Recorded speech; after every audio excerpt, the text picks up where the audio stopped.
I love like when I love what explorers name things in those days. Like, I wish I could still name things like that, you know? Don't you feel like the Lewis and Clark expedition was getting really like cranky by the time they got out here? We got like Cape Disappointment, Dismal Niche, not another shitty canyon. There was fuck this river. There's Starvation Creek. Oh yeah. Yeah. Real positive at that point. Tombstone Pass. Yep. Lewis won't shut the fuck up, Ridge. I'm gonna get a glass. Damn it, Mary. Do you want me water glass? I'm good. Fucking Hobbit ass name. Speaking of hobbits, we are like 20 pages from finishing the entire trilogy. Nice. Yeah. Silmarillion inclusive? No. We're not gonna jump onto that one because I read it out loud, and that just doesn't lend well to out loud reading. Wow. That is. How long? That's that. How long's it been? Yeah. I think we started probably like last November. Yeah. That's pretty good going. Yeah, I mean, it's usually like a weekend thing. It's not like something we do every day. What's our fun fact going to be this week? My fun fact is about God, what's her name? Barbara Inkwell. Nice. Yeah, that's what I rolled for when I was at home, and it is about how old Barbara Inkwell is. Okay. Ooh. Oh, okay. Older than the aunt. Yeah. By like 3 months. By 3 months. Barbara Inkwell is 268, and her aunt is 267 and 3/4. Okay, thank you. That's cute. I think That's exciting, Grimmer. Yeah, soup salad. Nice.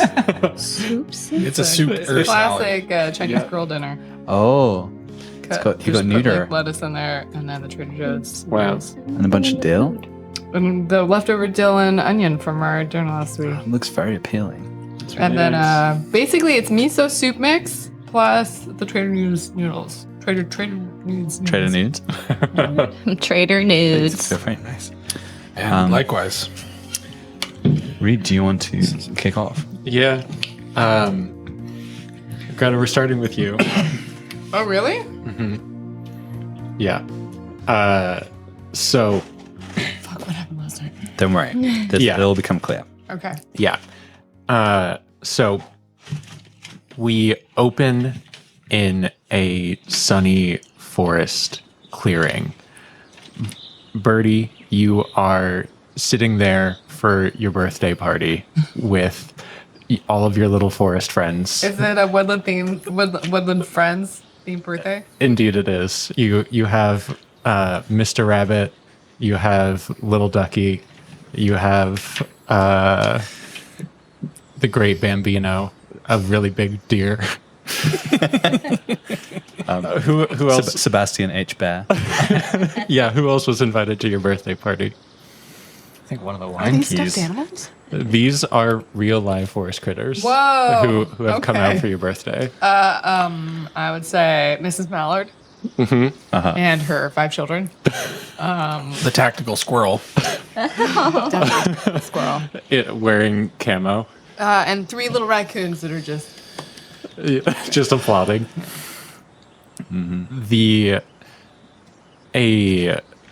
A host of gray clouds floats in front of the great eye in the sky, and the forest darkens. You hear a crack of a twig off in the woods, and the great Bambino snaps his head over in that direction. All of the other critters variously grab their young and run off into the forest, spooked by whatever the sound was. The tree branches start to grow. Dark, black branches start to cover your view of the sky. Leaves that don't let any light through. fill in any gaps that there might be.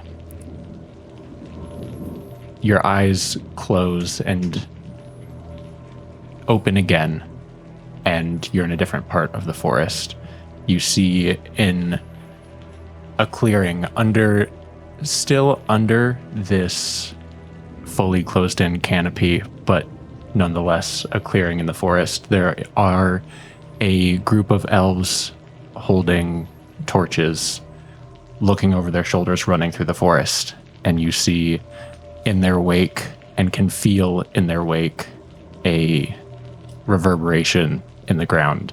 And you see a large spiked tree trunk essentially step in between you and your view of these elves. And your eyes close and open again. And in front of you, and up in a tree, as fall leaves fall around you, you look up expecting to see Jack look back down at you. And as you make eye contact, you see that this is not Jack. This elf has gray skin,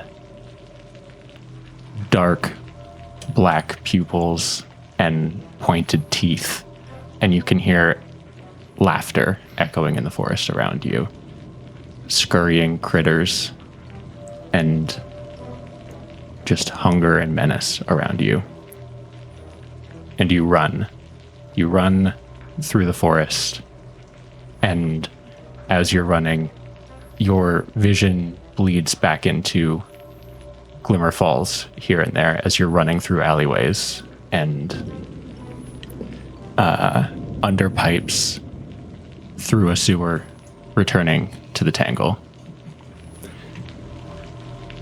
And what finally breaks your reverie is the sound of a train horn off in the distance.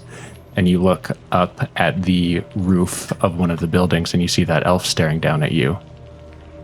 And they look off in the direction of the train and walk off screen. Play music. Mm-hmm. Theme tune. Yeah, just start with a train horn. Let's them.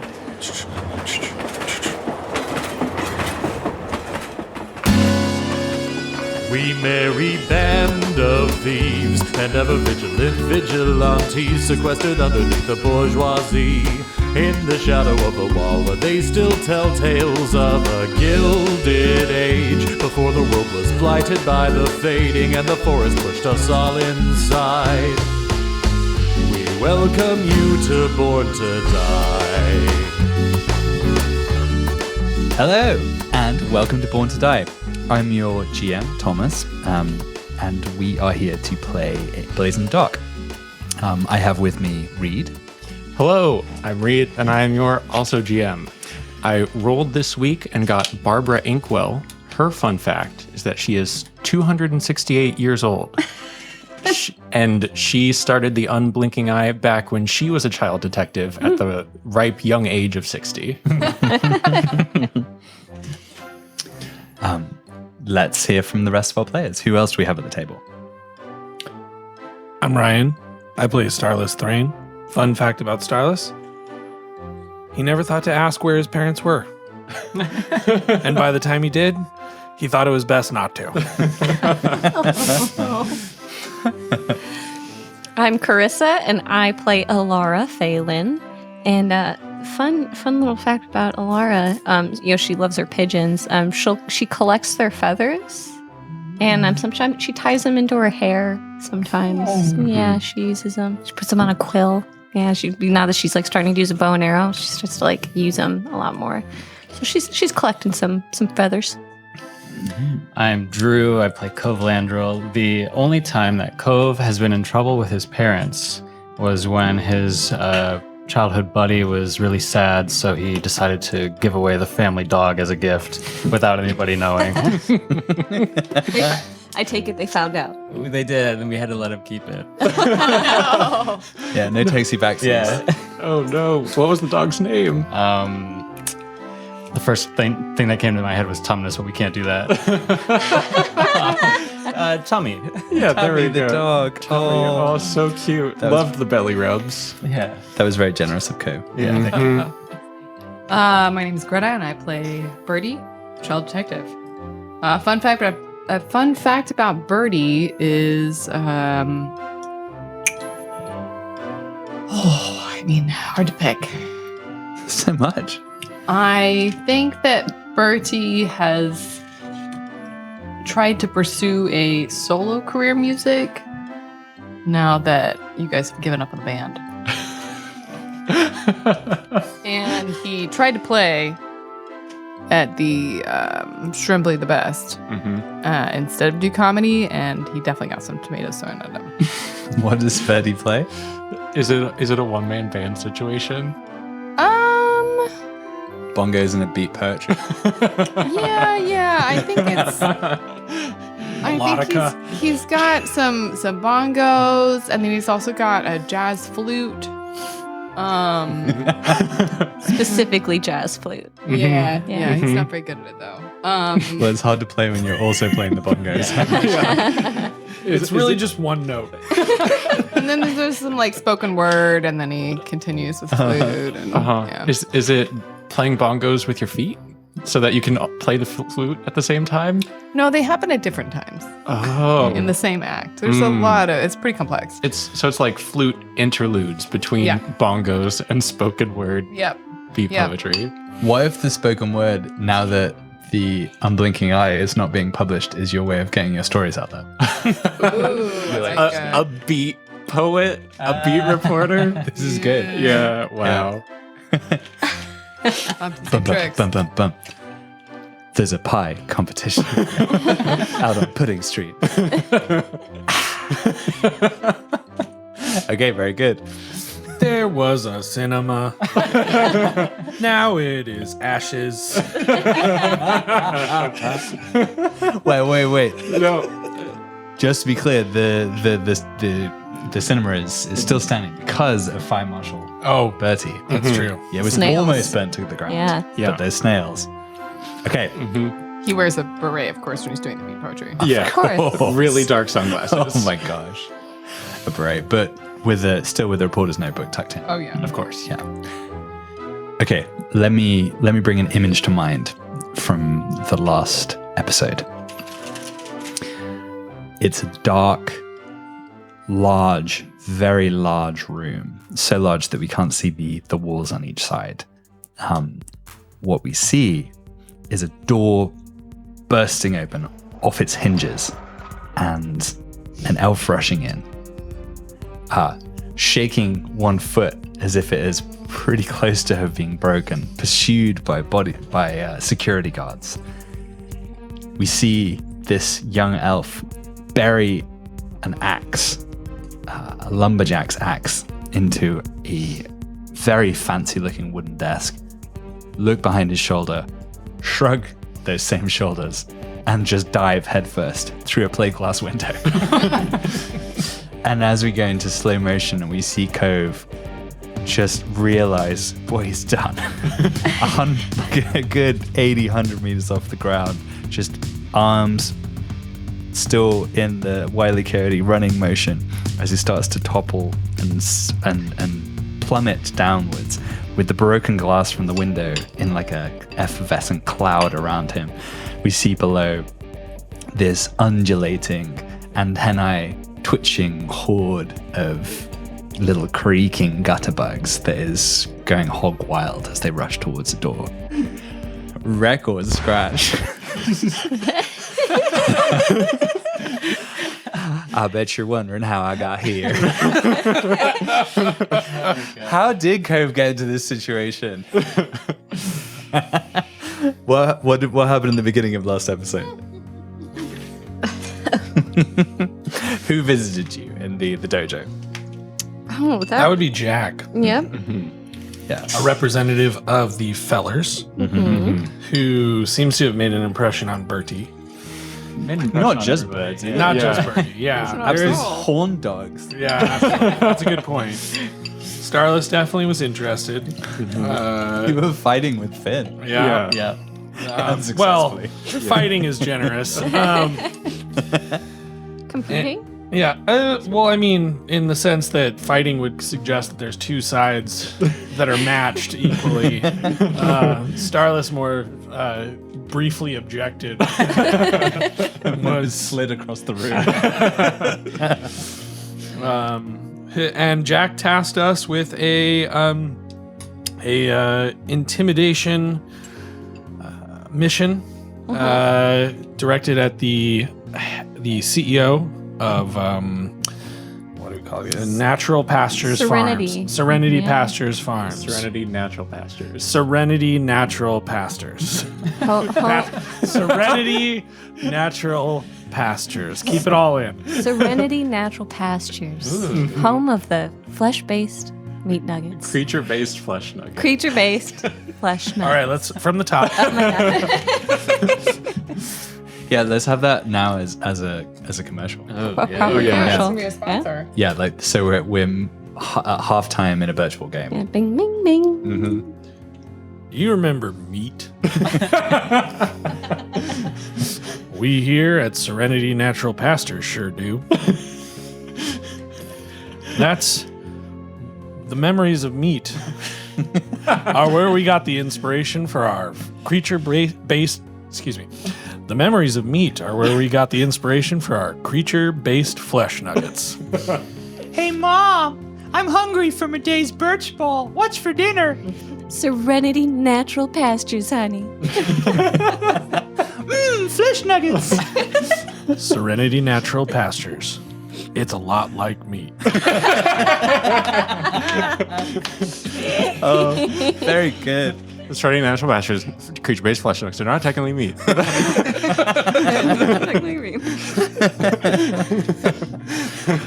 Okay. So you were tasked with causing some chaos, Yeah. which I think Achieved. very much achieved. Oh my gosh, Birdie. Poor Birdie. Poor Yeah. everybody. What happened to Betty as the party was split again and again and again? Thrown across a crowd Drop-kicked. into Drop-kicked, yeah. a police cart. Yes, and then Throwing a sex bomb at the ground. Yeah. Oh, yeah. and then trying to save the people when Birdie saw that there was someone actually putting an actual bomb against the wall. Right, not a sex bomb, a bad bomb. And then the big city man vanished. Yeah, Rocky. Rocky. Rocky. Rocky Luminos. But But you warned him. I did warn him, and yet he still fled. So I he's, think on like because you warned him. he's on my shit list. Watch out, Rocky Luminos. Yeah. So then the wall broke down, and then this weird pollen came through, Mm-hmm. and then Mr. sentenced us to kinder prison man. Lord Justice. Yeah, Lord Lord Justice. He put the wall back up, Mm-hmm. but a lot of pollen came through, and it affected some of us. But I Yeah. think I was grabbed by some security officers, some of the Glass soldiers. glass soldiers carried off. They were affected by the pollen, and went catatonic, and I slipped away. And had the vision that we had at the beginning Yes, of the episode. then Yeah. had that vision. So Birdie was, you slipped away? Yeah. Oh, good. I just had Birdie taken in Yeah. my note. Yeah. Okay. Yeah. Birdie slipped away, ran back to the dojo. So while this was happening to Bertie, what was going on in the factory? Oh, well, Alara and Starless tried very hard to look like they belonged and did not work. So we had to end up bribing the guards to get into the factory. And then immediately split the party. We all went our own ways. Yeah, so Alara went to the pens, what I forget what the pasture. name. The pasture. Yes. And Starless went to Nugget Town, Starless went to Nugget Town. where you met. Do you remember who you met? I do unfortunately remember who I met. I met a couple of quite a few nice Honorable men. honorable men Working dudes. just Oh, yeah. working and then I committed a war crime. Explosions. Yeah, Yeah. So you blew up the Nugget Town, I did. but you saved Barry, I did save Barry. husband to Dorothy and several Yes. beautiful children, Yeah, but babes. not Barry's friend. not No. Barry's friend. R.I.P. No. to Barry's friend, who shall never get a name. I will remember you.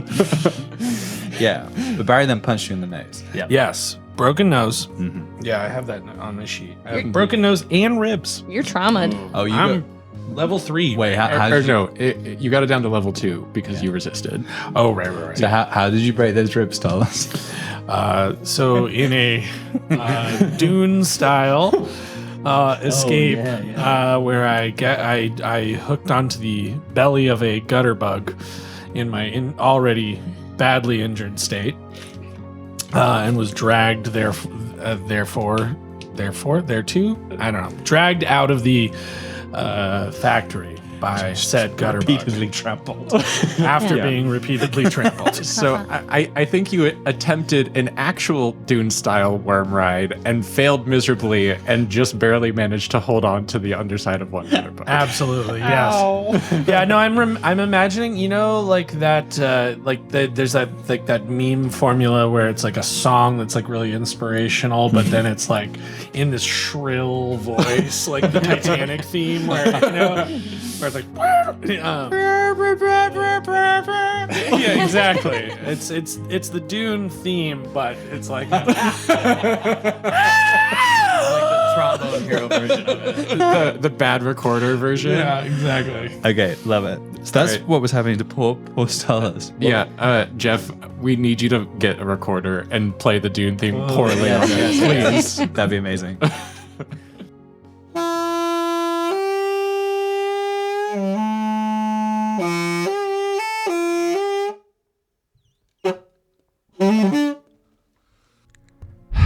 Sorry, Hans Zimmer. Okay, so what happened well, we're almost up to Coves. Right. So Cove and Finn were on the roof, and we were sneaking in through the vents successfully. I think we were the only successful crew. I put good. Good. it's I put yeah. good next to that mission. Yeah. And then we also split up. Of course. Yeah. Finn went down into the pits. The pasture. The pasture. Or yeah. looked over the pasture. Okay. Yeah. She was in Overwatch. Yeah. Yeah. And I went across the pipes to the goal of putting an axe on a table for to anger a man I don't know. Yeah, so this must have been a real tough one for Cove, right? Because on the one side, it's anti-authoritarian. You're putting an axe in a CEO's desk, but on the other Right. side, someone else's orders. Right, exactly. That's one level of the the mess inside my head, but then I'm also seeing, I'm hearing an explosion and knowing that people are hurt because of that, and those people they have nothing to do with us, and I'm also seeing a bunch of now free gutter bugs, and I know, Like thousands. I know that most of them aren't going to survive. We've done something here, and it's really Also destroyed an entire industry. yeah. There's going to be a lot of people hurting from this, and it doesn't feel as good as I wanted it to. Yeah. So we have both Bertie and Cove were traumatized. So Yeah. we'll pick up on what your traumas were as we get Okay. as we finish the narrative. So what happened to Finn and Lara? Well, Alara walked into the pastures, found all the right buttons to push and levers to pull, and opened said gates that started a conveyor belt also, which was fun. So Alara was rushed with the horde of gutter bugs, barely made a jump to just over like the grinder in the Nugget Town. The nuggetizer, The maybe? nuggetizer. And but Finn helped me out, and I think Finn and I were the only ones who made it out. Oh yeah, so we so Finn and I walked out. I don't remember which exit, but we through the vents. oh, that's right. Yeah, we went through the shuffle through the vents, and because we were smoking so many cigarettes, we didn't get impacted by the fog. Yeah. Or that mist, the mysterious pollen. mist, the pollen. Yeah. Yeah, so cigarettes for the win. Tobacco saves the day once again. This podcast is sponsored by tobacco. The smooth taste. Do you hate pollen? Yuck. Do you remember meat? Okay, so I think then Alara's final experience from that session was leaping and then being carried like in a glider by her pigeons. Oh, yes. Yeah. That By is which right. time you lost track of Finn, and I think you probably saw just a couple of muscular shoulders disappearing into a local strip joint.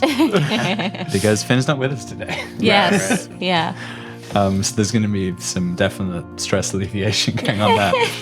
And I think that takes us to the end. So we find ourselves, well, you guys find yourselves back at the dojo. And we have a lot of upkeep to do. Yeah. Specifically, you leveled up. Yes. The dojo. The crew. Yeah. Okay. So 13 episodes. Level up. Nice. Jack comes by the dojo and knocks on the door. Seems to have a pretty sizable coin purse in her hands, and she's waiting right outside. I ain't gonna be the one to answer that. I reckon she's inside. I think she's inside waiting for you Whoa. when you get back. Oh. Like sitting in one of the hammocks. Okay, yeah. So, you get back to the dojo, and Jack is lounging in a hammock, tossing a pretty hefty coin purse up and down in her hand. Now what the hell do we have these cats for? They're just snuggled up. Yeah. you can hear Puff purring so loudly as Jack is just giving some really good chin scritches. I think even Mittens is. The one that rejected Birdie? Yeah. Oh, like pointedly snuggling, looking Yeah. at you, Birdie. Yeah. Mittens is on the other side of Jack, as far from Puff as possible, but is still curled up and snuggling. I love people, just not you, buddy. Like a grapevine has descended from the ceiling, just hovering over the hammock. Even Fufflin's is not immune to Jack's charms. And without looking at you, as you variously burst, stumble, and limp through the door, she says, "So I know I ordered chaos, but I mean, wow, you I guess you have a speciality." They don't call us hooligans for no reason.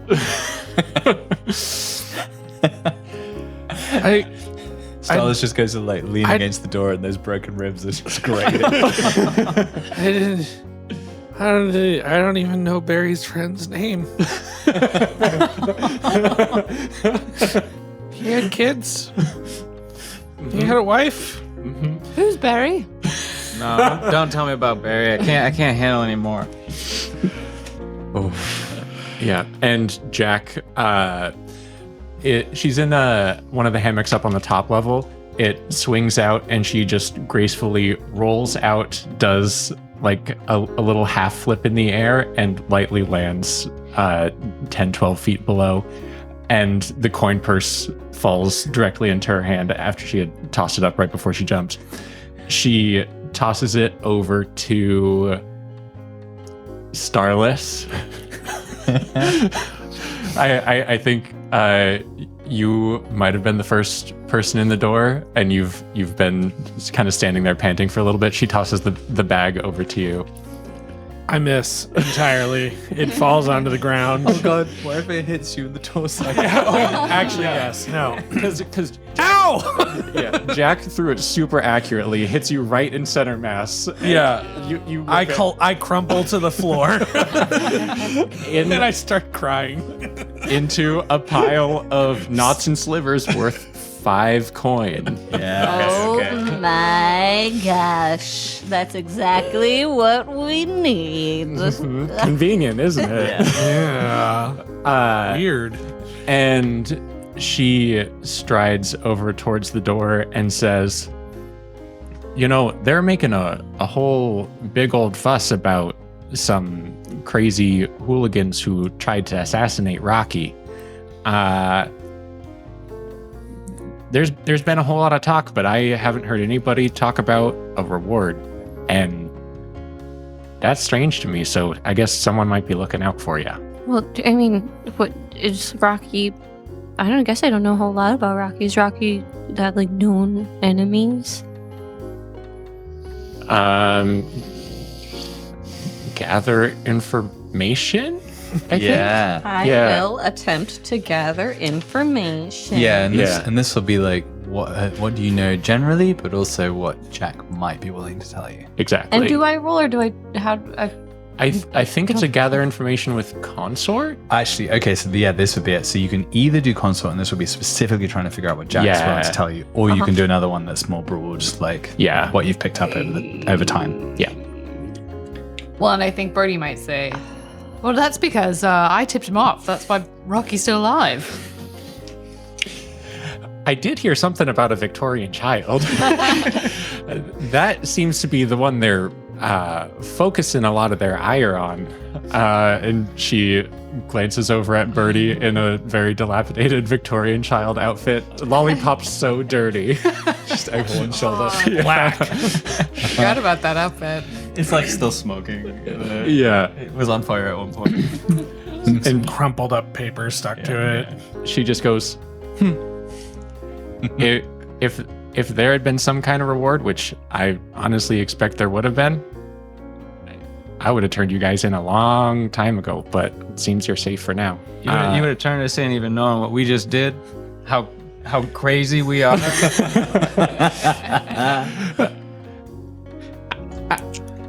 I think I can handle myself. All right. What, Go. Yeah. I'm gonna attempt to consort, but at that disadvantage. Hey, you have all the things. I know, but I'm also super stressed out. Or no, I'm not as stressed out. I was looking at the wrong sheet. I'm gonna push myself. Nice. Alert. Goes up to 1, right? What? goes up Yeah, to so one. it's just the ones. Do you want anything else? Do you want help or a bargain? No. Okay, No, sounds just good. the one. Right. Yeah. Just the one. So I'm gonna try to get some information. I can't help That's a one. That's a 1. That's a one. So does Rocky have any enemies? Well, as far as the public's concerned, it seems he's got you folks now. We didn't do anything. Well, I mean, I guess we kind of did, but we didn't try to kill him. I believe ya, but what I believe isn't what matters. And she takes a paper out of her shoulder, or out of a bag under her shoulder, and drops it on the floor and leaves. Oh.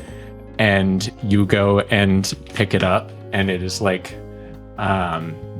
urgent communique from the Lord Seven to the all security agencies, something like that, And contracted security. to all corporate security. Mm-hmm. Yeah, to all corporate security, You mean the sexy ladies? including the sexy ladies, be on alert, and it gives the description of a Victorian child,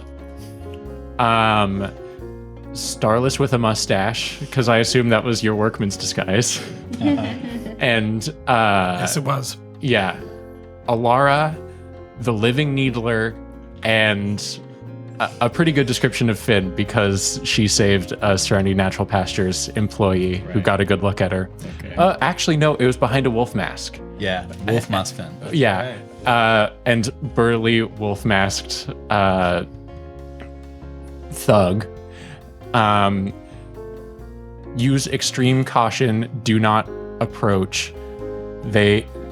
These people are wanted for the attempted assassination of Rockfort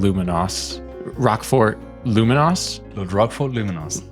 For the attempted assassination of Lord Rockfort Luminos. Direct any information to what do we think like Lord Justice's like special police force is called? Ooh. The gavel. The gavel. The gavel is really good. Direct any information on the whereabouts or activities of these individuals to the gavel. Yeah. But yeah, no mention of reward or anything like that. Just direct information to the gavel. I think that means he wants to be friends. You're all alone in the dojo now, so yeah. Okay. Well, except for the cats that are now laughing. Yeah. They're having spun out of the hammock. Yeah. Rain of cats. You see Puff falling through the air, stiff as a board, falling with his back directly towards the ground and about 6 inches off the ground. He just stops, turns 180 degrees, and gently lands and pads off towards Puff's snack bowl. So yeah, we've got some downtime. Mm-hmm. We've got some traumas. Mm-hmm. Did we level up last time? That's what we're gonna do now. Yeah. Oh, we do need to do all of the XPs, but so I guess the very first XP thing is the crew tiers up. You have your 8 coin. Mm-hmm. You have enough rep to tier up, and you've got 3 more rep for that job. Okay. So you go from 0 to 1. Yep. You are now tier 1 with weak hold. Okay. For the other crew XP things, execute a successful operation. Yes, indeed. Actually, can I stop here? This is not going to be good radio, but we can cut it out. Yeah. Do we want to even do the hold things? The intermediate tiers. So it's taken us 13 episodes to get one tier. The first 2 episodes we weren't doing any tier stuff, so it was 11. Okay. I guess it just depends what tier we want to end at. Mm-hmm. So there's 5 total, I think 5. There's 4 pips next to 2. Mm-hmm. Yeah, I think there's weak, strong. Yeah. Yeah. I think tier 4 is the highest, but I think there can be tier 5 organizations in the city, and that's like the government. Mm-hmm. So it's taken us 11 episodes of playing with crew XP but we do have leverage now, so we'll go 50% faster. Yeah. So okay. Let's stick with it as it is then. Okay. Yes. Other crew XP things. Did you execute a successful operation? Absolutely yes. Almost too successful. Yeah, I think you get 2 XP, 2 crew XP for that one because of how successful the operation was as far as the parameters given to you are concerned. You caused, I think, as much chaos as you could have possibly caused. Yep. Contend with challenges above your current station. Yes. Very much. Bolster your crew's reputation or develop a new one. This might be another 2 XP for being extreme hooligans. And I think you develop a new reputation as... against the 7 or something? Yeah. Like insurrectionists? Yeah. I think so. Yeah. Yeah, I think terrorists is probably your new reputation. Yep.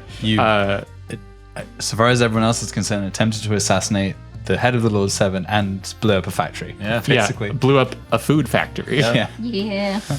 And sent gutterbugs out into the streets. Mm-hmm. And they were very angry gutterbugs, and some people definitely got eaten. Yep. Did people know that they were eating gutterbugs before? Or is this is finally been Generally revealed? speaking, no. I think it's a don't ask, don't tell. Yeah. vibe. Yeah. Ooh, so I'm interested to see how They were the gay. powers The that Gutterbugs were gay. be. Yeah. I'm interested to see how the powers that be explain this sudden influx of gutterbugs. And I'll lack be- of flesh nuggets. Right? Yeah. Yeah.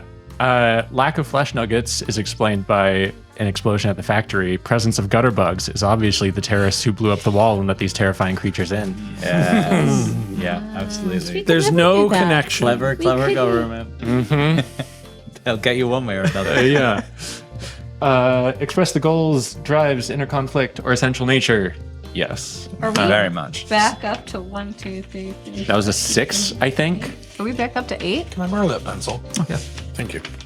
In XP, core XP, I would imagine. I would expect so because I think you get some upgrades. We were up to 10.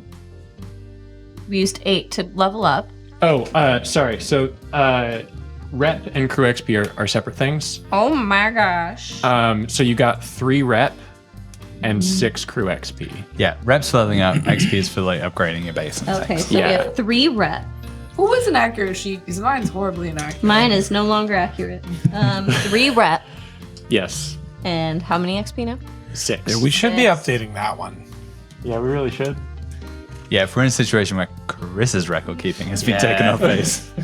I try my best. So according to mine, we just filled our crew XP bar Perfectly. like perfectly. So it has no Okay. pips. no pips. No But- pips and crew. Okay. And then This is our This is rep XP. is 1, 2, 3, You 4, filled up the 5, rep. 6, 7, 8, 9 pips in rep. So the rep should be now cleared because Yeah, you rep is cleared. Oh. maxed rep and you used it to level up. Yeah, Oh, I think you have 4 rep because I think you had. No, I think you have 3 rep because you leveled up and then you've got the 3 for completing this. Oh, okay. So 3 rep, no crew XP. Okay. But you get your 2 upgrades because you did just fill the crew XP track. Yep, gotcha. Okay. 2 crew XP. So yeah, so what upgrades are you going to get? So let's update this one. Let's. Yeah. Do you guys want to Remember- get a boat? Think about the things you regretted. Yeah. Did we ever get the vault? Did we get the vault last time? I actually have kind of a fun suggestion for that. No, we've got hidden quarters, secure workshop, prowess, personal, You have all 4 trainings. ritual sanctum, and lair. I think that's it so far, right? Did I miss anything else? So I'm not going to tell you the idea yet, but I have a cool idea for the boat. Yeah, boat could be fun, especially now that we're actually wanted. But you could also get carriage, so you have your choice of like underground getting around the water or overground getting around the streets. I feel like the most inconspicuous is the boat. No, didn't we just say that we had? Oh, You had 2. What would pull the carriage? Oh, I guess it would come with. Yeah. Yes. Yes. I mean, that's pretty good. Puff and a friend. We also have leverage. Okay. And your reputation is now terrorists. Hooligan terrorists. Hooligan terrorists. Oh, That's good. not so bad. Anarchists? Anarchists, maybe. Well, yeah. Sounds cooler. And our kids. Depends on who you're asking. Yeah. True. Yeah. Freedom fighters. Yeah. I don't think anyone's saying freedom fighters. Maybe the gutter bugs are. Yeah. Freedom from having food to eat. So this is an upgrade, not a special ability, right? It is either 2 upgrades or a special ability. Is what you get. Oh. Um, I mean, we're already pretty special, right? You're pretty special. You're special to me. Oh.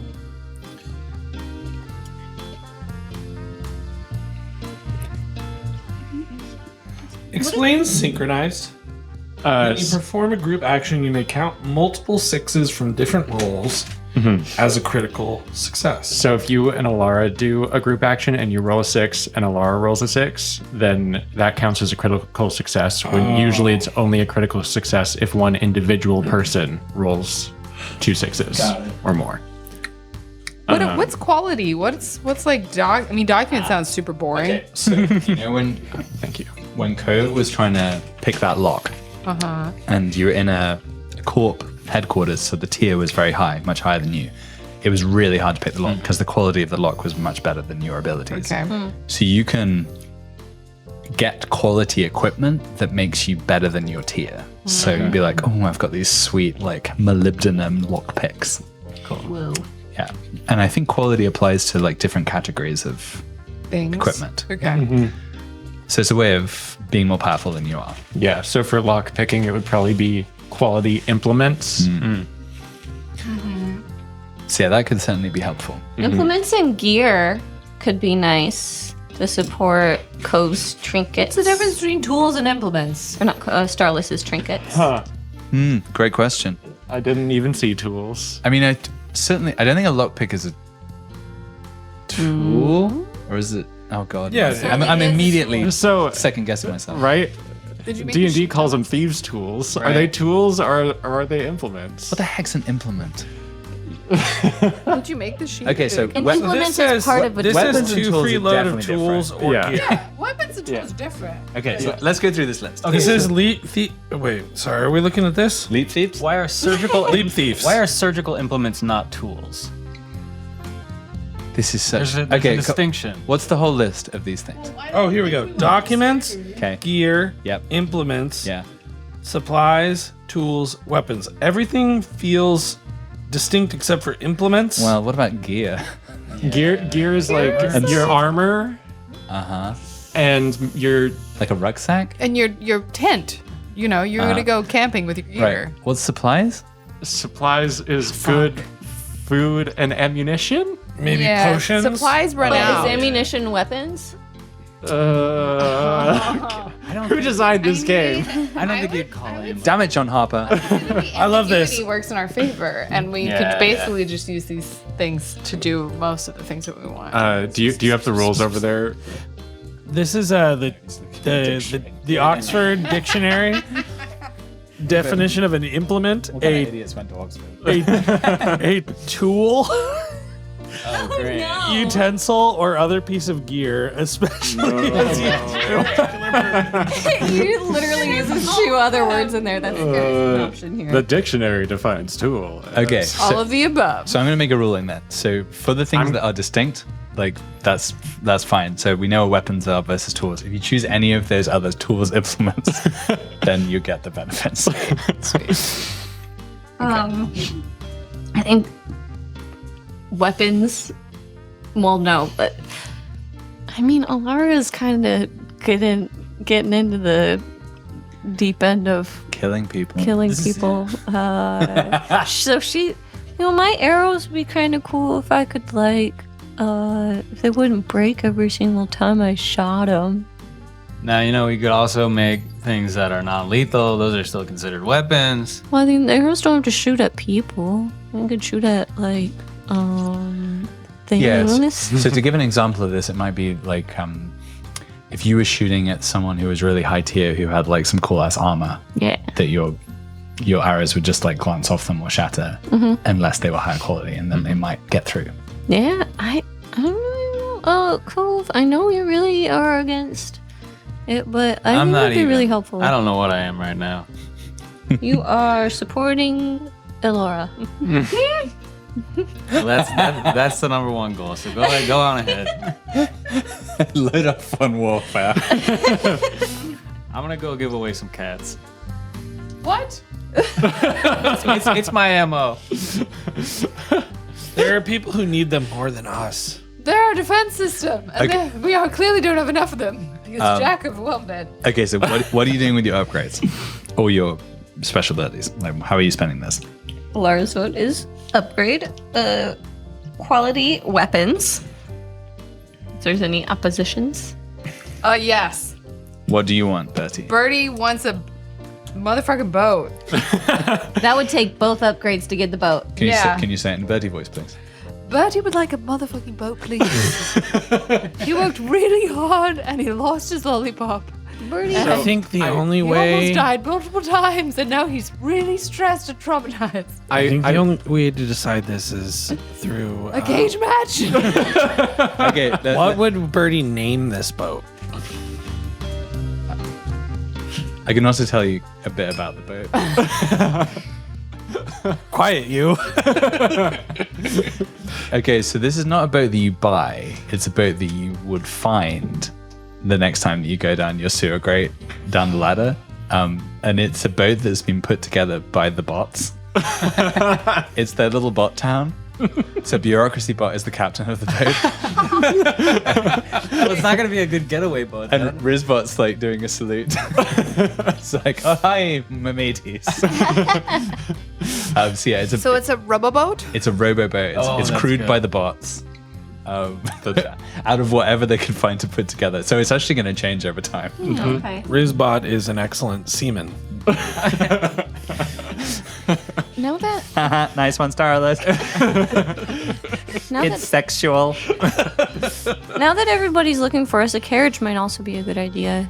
So we could get around and maybe into places that we haven't been to before.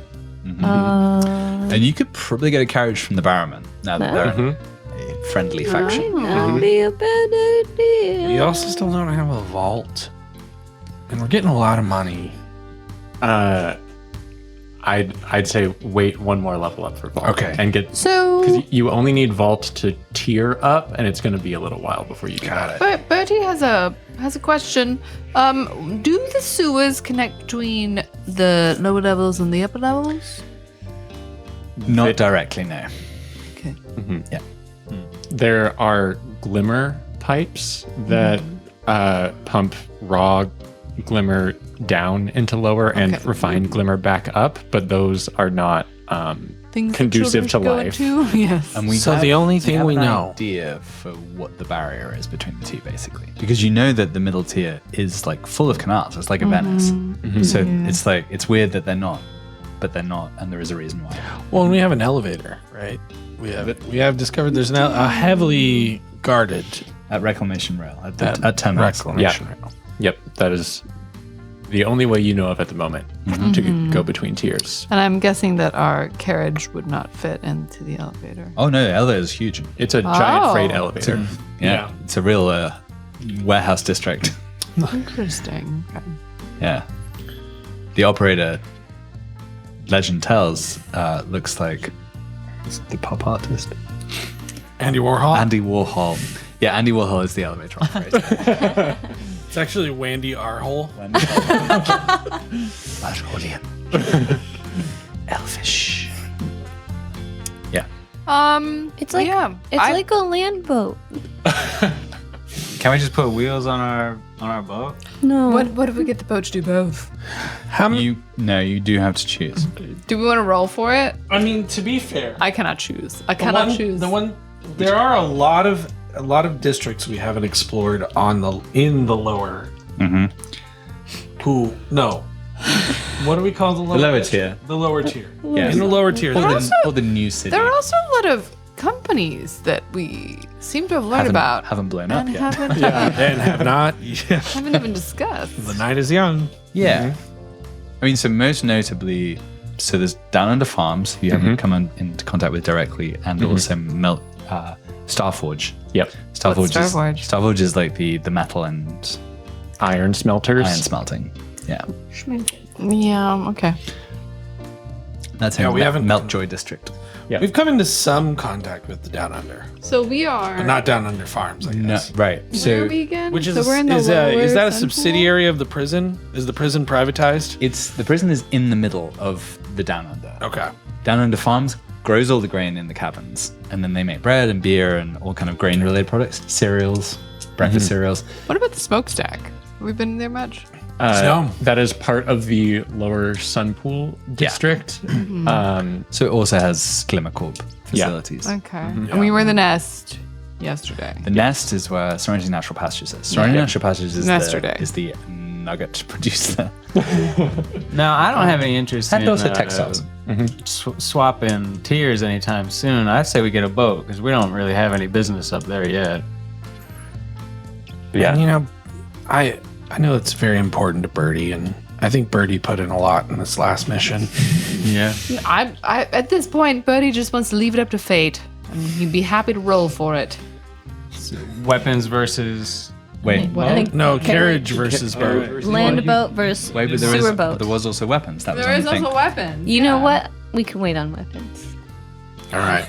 Wait, but we could. You have achieved quite a lot of killing even with your Yeah. One, It's a lot. 1 through 3 is Wait, what do we want to do? What do we want to do with our lives, though? Like, do we want to? So I'll say this to you. The narrative possibilities of boat are maybe somewhat richer, Okay. okay. Boat. given the secrets that you've discovered. I vote boat. Okay, let's do both then. Okay.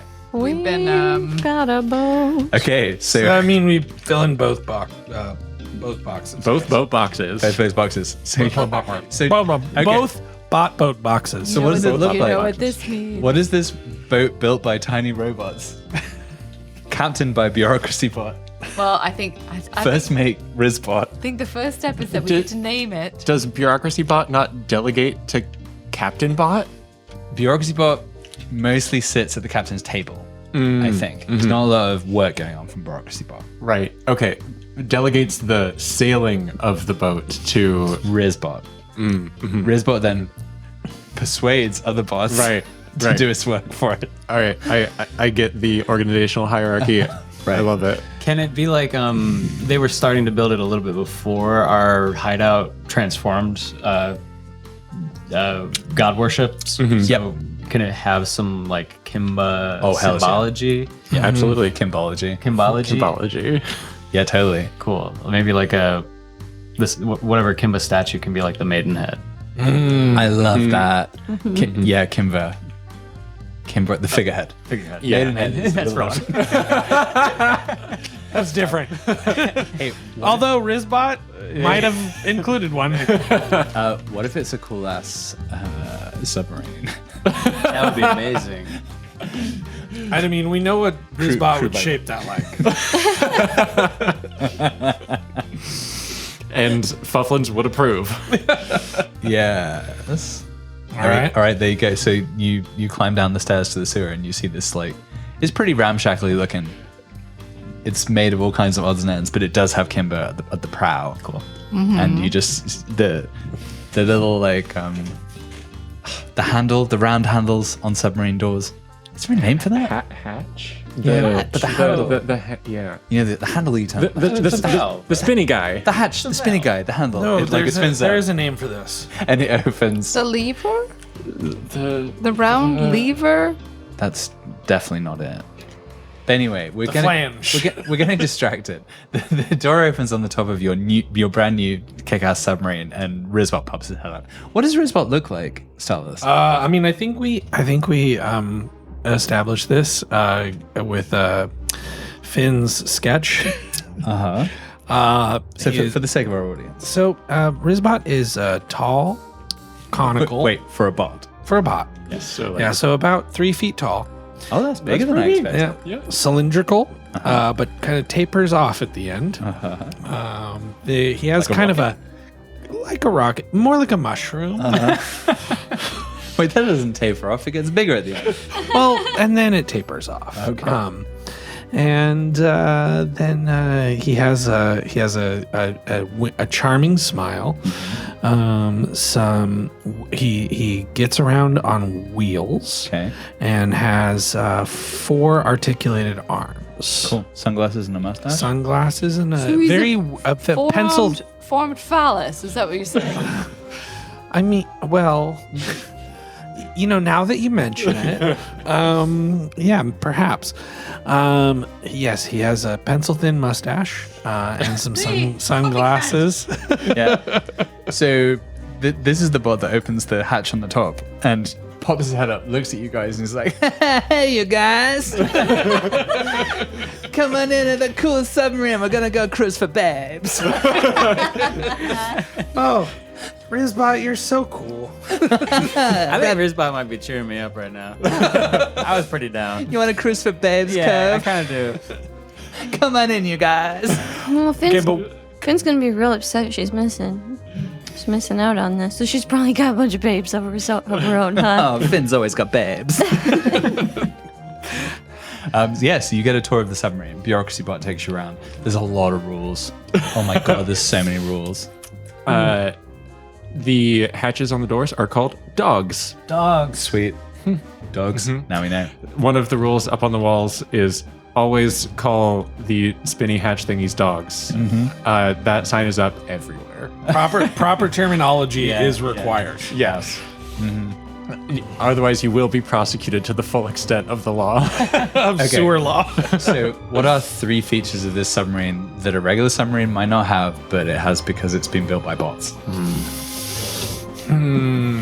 Does it Charging ports. Oh, yes.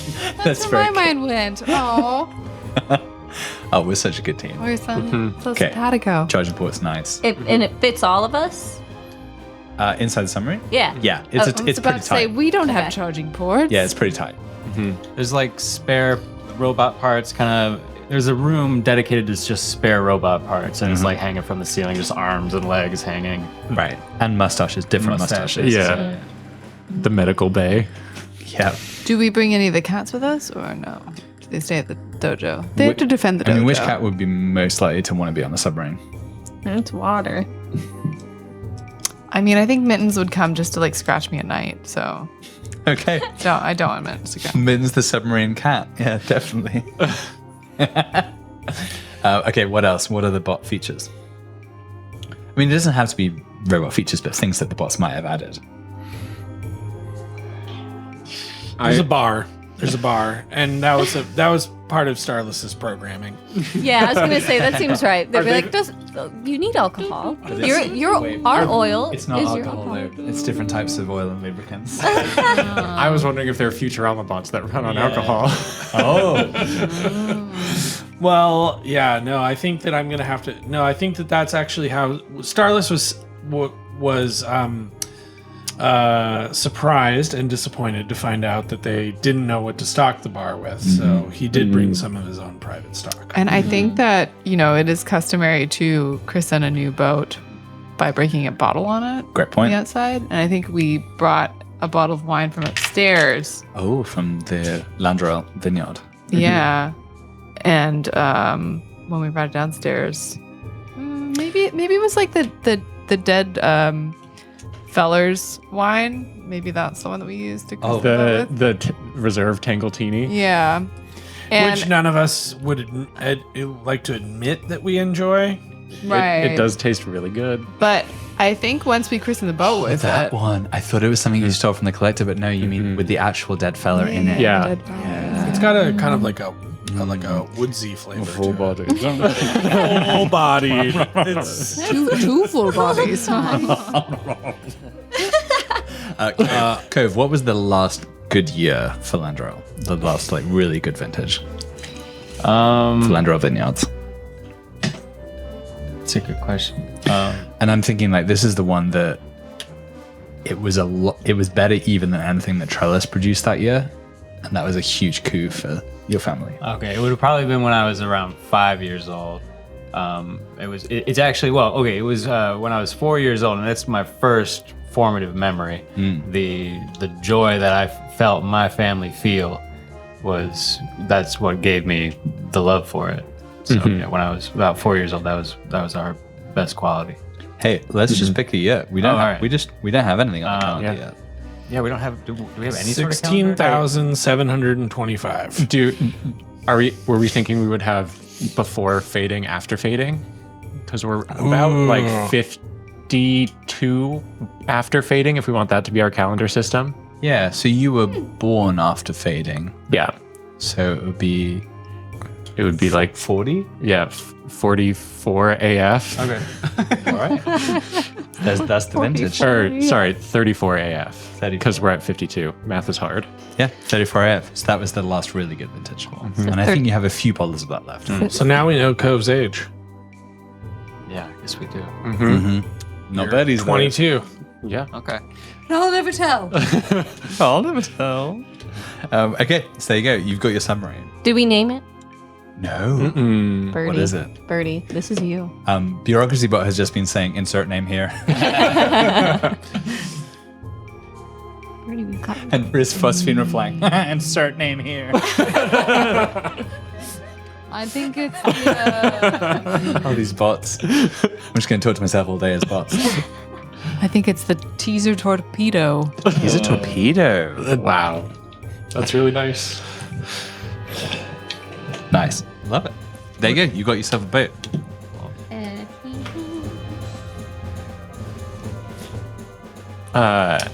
And is it Birdie, we think, that makes this discovery of the sewer? Or of the submarine in the sewer? What was I doing in the sewer? That's exactly my question. Detecting. There's another bot that's like a kind of I don't know what this bot is called yet, but this bot surprises Tattletale bot.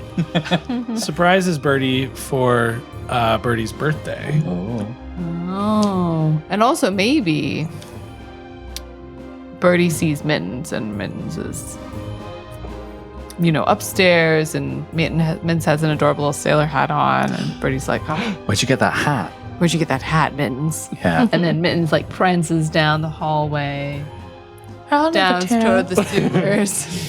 Birdie's like, I'm gonna follow that cat. I'm gonna follow that cat and figure out what mischief it's up to. I like And that. then it just prances down into the submarine. Right. Gets on board and This was supposed to be a surprise. Yeah, Mittens is screwing with everyone.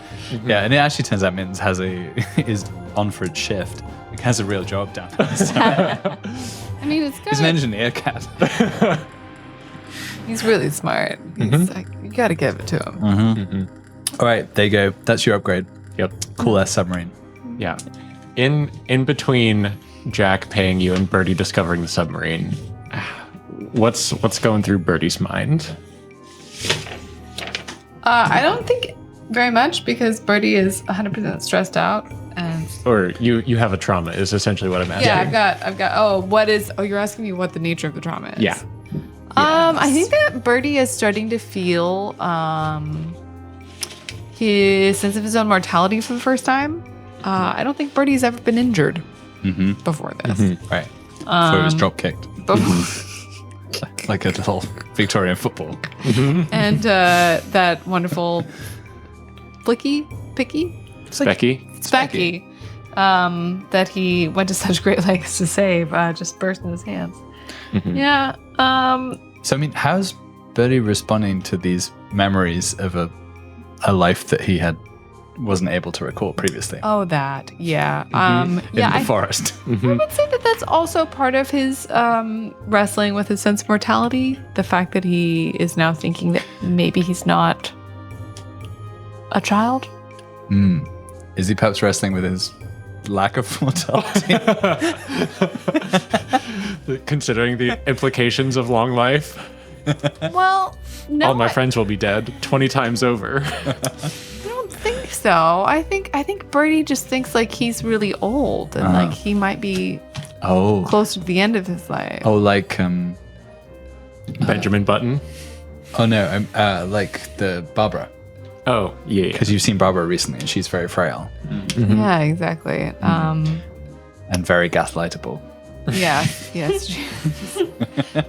Yeah, Birdie's just also not very sure of his own sanity and mental coherence because these like weird thoughts of another time keep popping into his mind. Right. And he feels like they're just bad nightmares, but he's not so sure. He's like, maybe there was something that happened before this that I've just completely blocked out. And replaced with the thought that I have parents who are on a business trip. Yeah. So So it's like timeline trauma, basically. yes, Yeah. I would say timeline trauma and disturbance, and he's just not sure what's going on in his own mind. Are my parents on a business trip? Is that your trauma? Yeah, Or am I some kind of immortal demigod? Yeah. Delusions of grandeur. All right. Real Tyler Durden movie. exactly. Cove, what's your trauma? My trauma is that I am suddenly having the thought, are we the baddies? But that's followed by, if I want to continue helping my friends and they continue to be the baddies, then I will not gladly be a baddie, but I have to come to terms with that. I will be a baddie for them. Right. Yeah. I mean, you have also been quite happily giving drugs to children.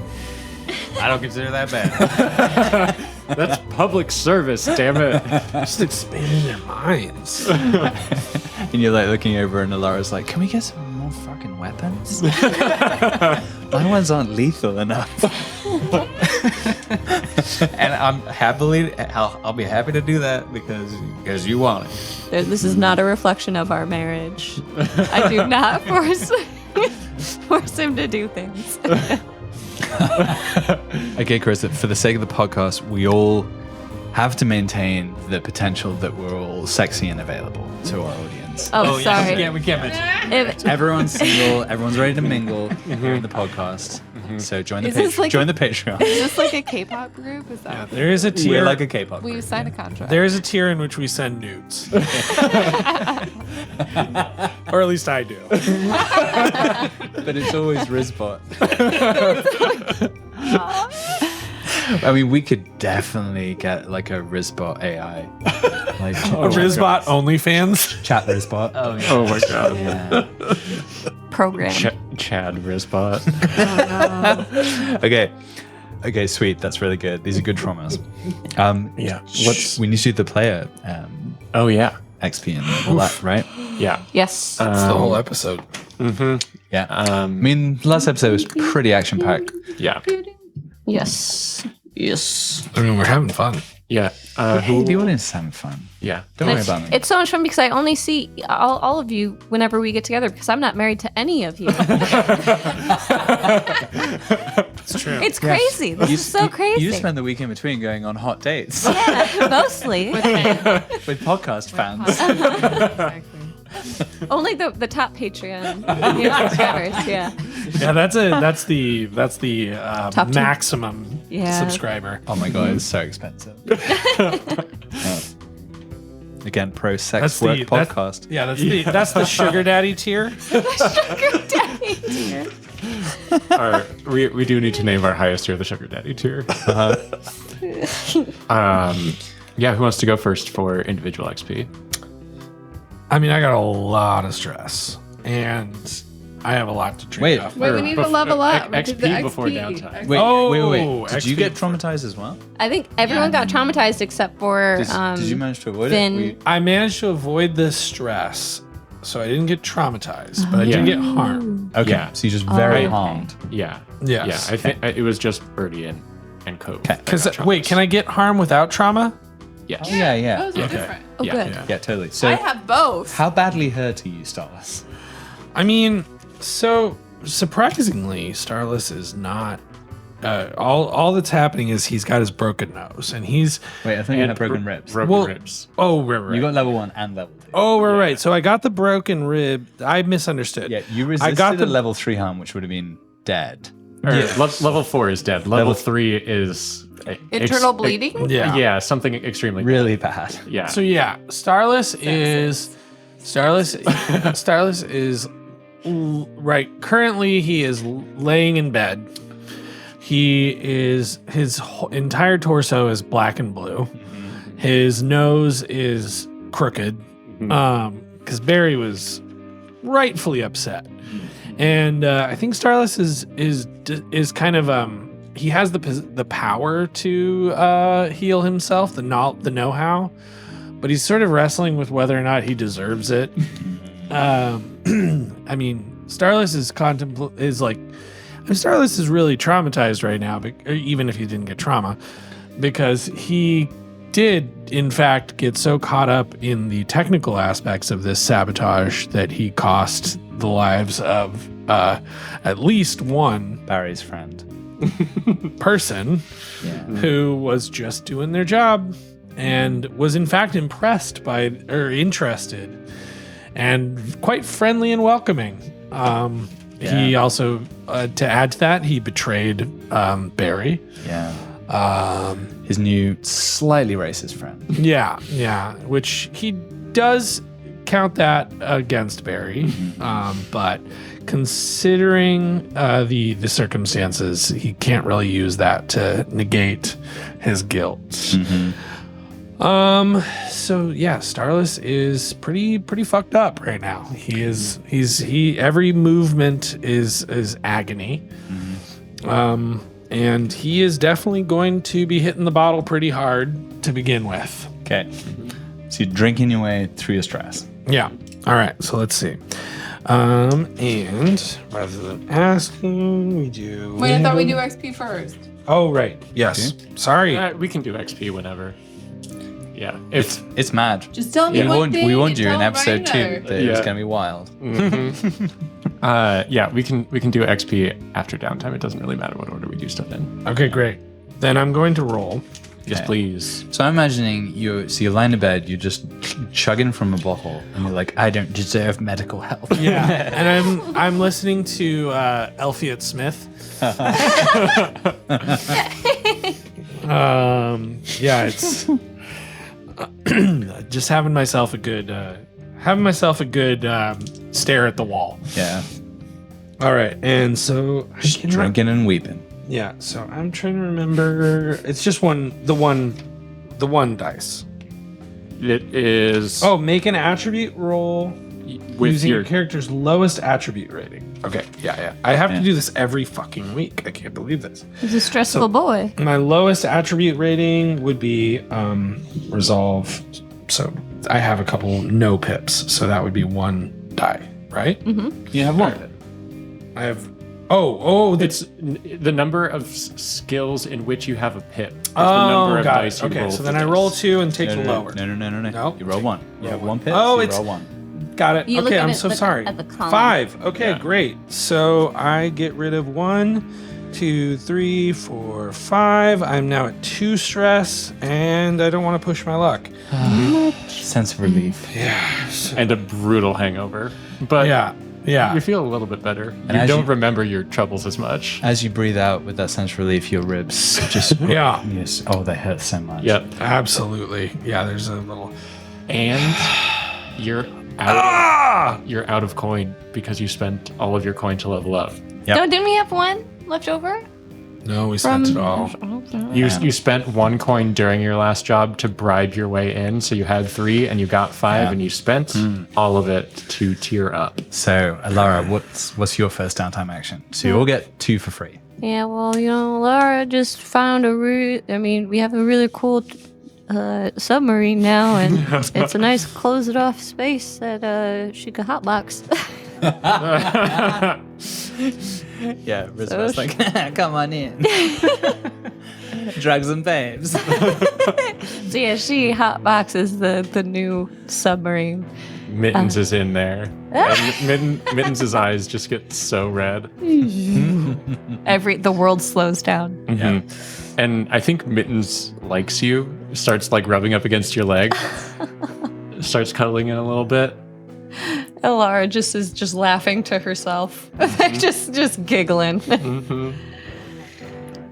She thinks because I imagine that it's like kind of moving and swaying a little bit, so she's like laughing at the movement. Wow. And that is 3 stress. Does Stella's have that Waxbird Hotbox the Robot Submarine? It's one of my favorite early Elvish prog rock albums. He definitely does. He definitely does.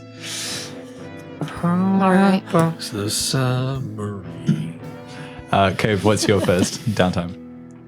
All right, knowing that my friend has been so excited about new arrows and she didn't get them, I'm going to make a long-term project where I make better arrows for you.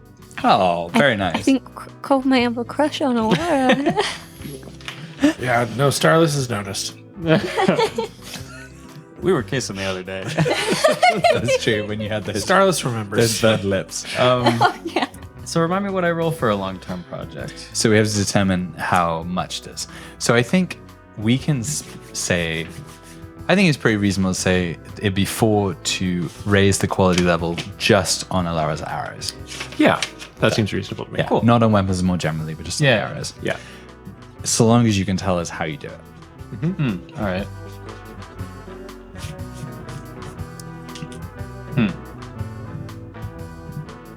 And it might require a visit to that glass dude.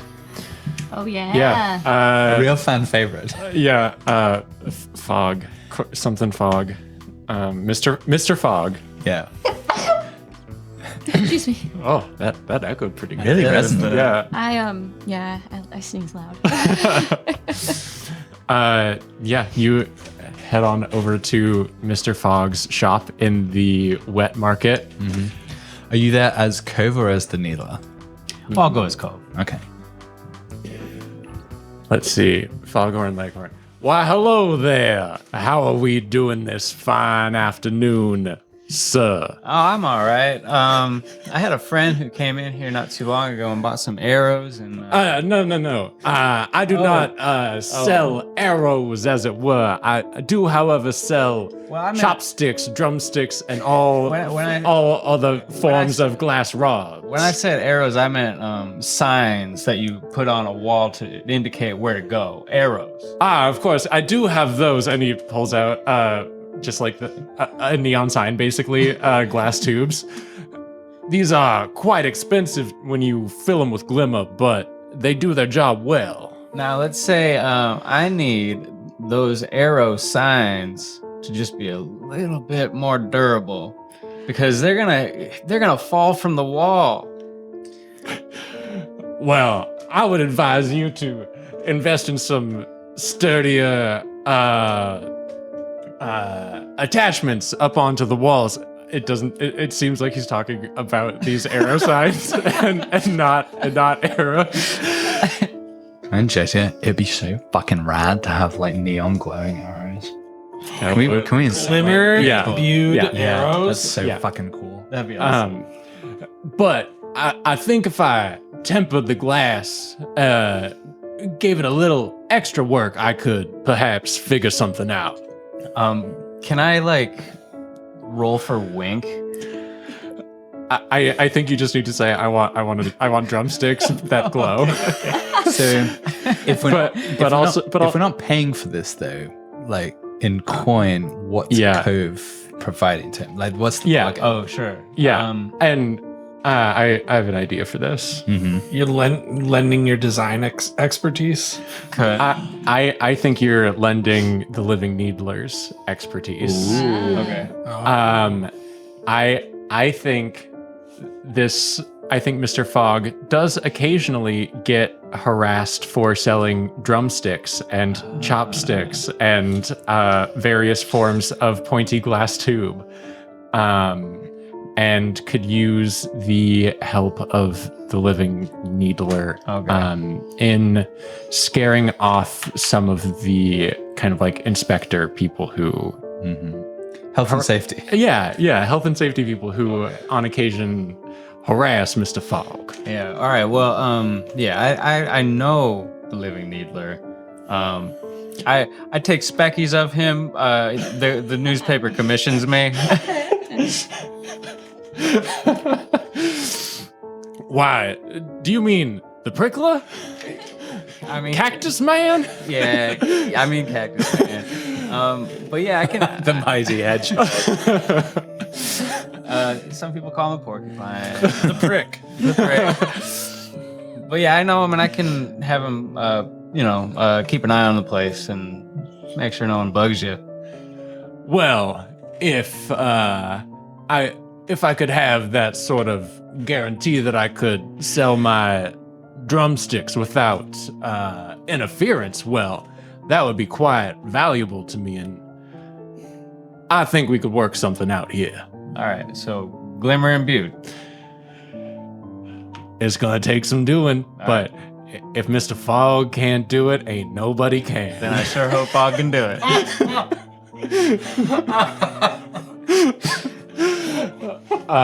And he gives you a wink and starts like madly scribbling stuff down in a journal, trying to come up with some designs. And over the course of the next few days, how do you terrorize the health and safety inspectors that do occasionally come through the wet market looking for contraband? Since I can't be there at all times, I'm just gonna set up like Home Alone type traps. Nice. All needle based. Like tripwire that kind of just shoots an inconvenient needle into an ankle, stuff like that. Is the Living Needler kind of a libertarian superhero. Hardcore libertarian. Parasites biting on the ankle of capitalism. Definitely a Rorschach kind Yeah, of exactly. guy. That's exactly what I was thinking. Parasites. I love it. Wriggle and feed. I mean, honestly, I think that was so good. You don't even need a pie. I think you get it. Oh, It's awesome. so Yeah. good. Alara has Glimmer and Yeah. Yeah. arrows now. But I do think that now the Living Needle has a responsibility to Sure. protect the wet market against Yeah. specifically inspectors and Interference with all capitalism. regulators.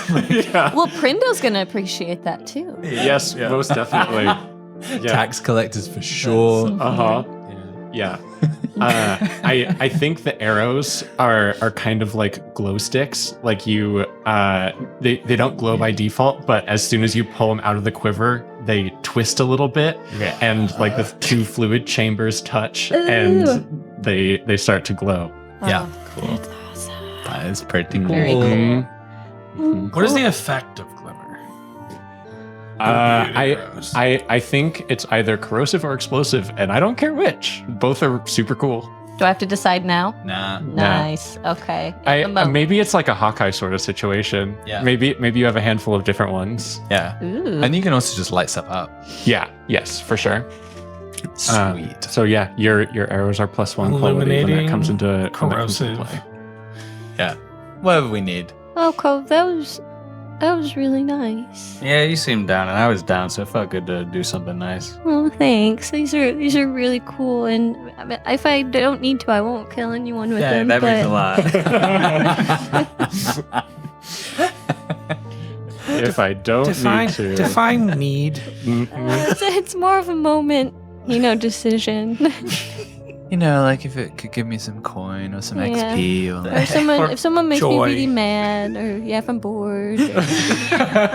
or if they heard a pigeon. Right. Guys, are we concerned about Alara? Bertie, what's your first downtime? Well, of course, Birdie, after getting some trauma, just took a really quick shower because he's kind of a lot like Jared. That was a very quick shower. Yeah. Either that or we talked some absolute nonsense. I was time to myself. Yeah. Thank God this is a podcast, not a video. Well, have I got a surprise for you? So Bertie, he's Can I de-stress first? Is that what we're all your saying? stress goes away. You were Because you traumatized. took a trauma. It's all gone. So what's the price that I pay for trauma? You have a trauma forever. Yeah. What does that mean? But it means that you can be, Triggered? basically. So Trigger like warning? in the course of action, like it might be a thing which would compel you to do something unless you. I see. Okay. And the other downside is you always have to indulge your vice or you take stress. Yeah. You're now an addict like the rest of us. Yep. And Okay. it also comes into play getting XP, struggle with issues from your vice or trauma.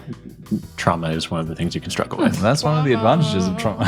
Exactly. But I mean, the main disadvantage is once you get 4 trauma, you are out of the game. Yeah. That 4 trauma is Whoa. quote unquote Death? character death, but it may just be you go insane. You're so injured that you can't go on jobs anymore. You just don't You fall want with the to crew? anymore. Yeah, you fall out. Like something happens that removes you from Yeah. the crew. All right. And so we are 13. This is 14? Episode 14? So 13. 13. This is episode. So I could get a 13? lot more trauma and be fine. Yeah. Okay. You could, but equally, if we're roughly speaking aiming about 60, Yeah. that's your pacing. Oh, I see. Yeah. So don't get knocked out the game. That'd be sad. Yeah. Oh, fuck. Oh, fuck. Oh, and then Mark, 1 trauma forever. But I am injured. I have a sprained ankle, I believe. After getting drop kicked. Yes. No. From the falling. Yes, the drop kick and the Yeah. fall. Yeah. Not the kicking, but the falling. Yeah. Yeah. Yeah. Can I do something about that? Yeah, you can go to Starless and have him try and patch you up. Help me. Let's play that scene out. Yeah. So we already said what was happening with Solas. Yeah. So you're just crying in bed drinking. Yeah. Well, I've stilled the shaking hand. Yeah. And because of your level 2 harm, you have -1d on all your rolls, including the one to heal. Oh, God damn it. Yep. Harm is bad. Yeah. Oh yeah. And but I can heal the harm. Right? It's just the can't. it takes If you it's choose a clock, to. right? If you think you deserve it. Yeah, I did. Yeah, okay, got it. All right, so I'm -1. We all deserve to be healed. So that Starless, means- can you heal me as well? That negates my physicer. Yep. So that would mean that I get only what? Just roll flat tinker. Just 1 flat tinker, but I have 3 in tinker. Yeah. So this is one of my So downtime. I get Yes. to Yeah, roll to get 2 healed. and take the higher. 3.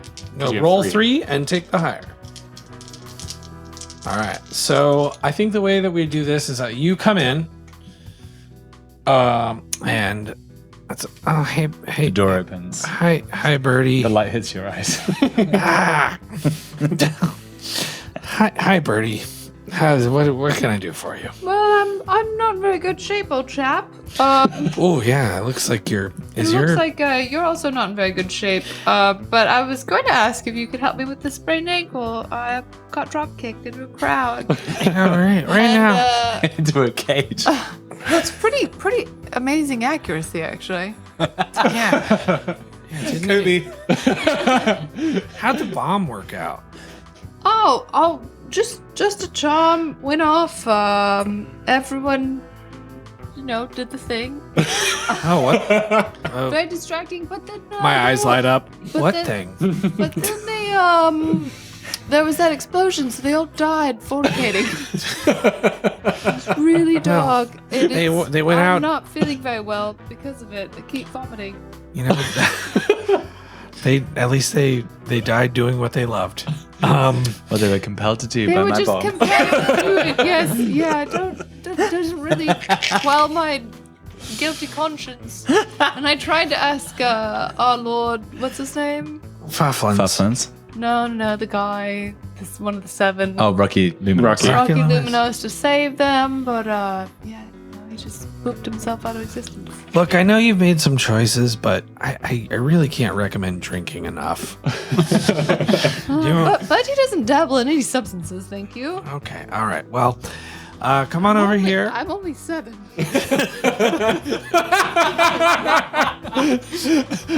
We're going backwards. That's what I like about high school birdies. I get older and they get younger.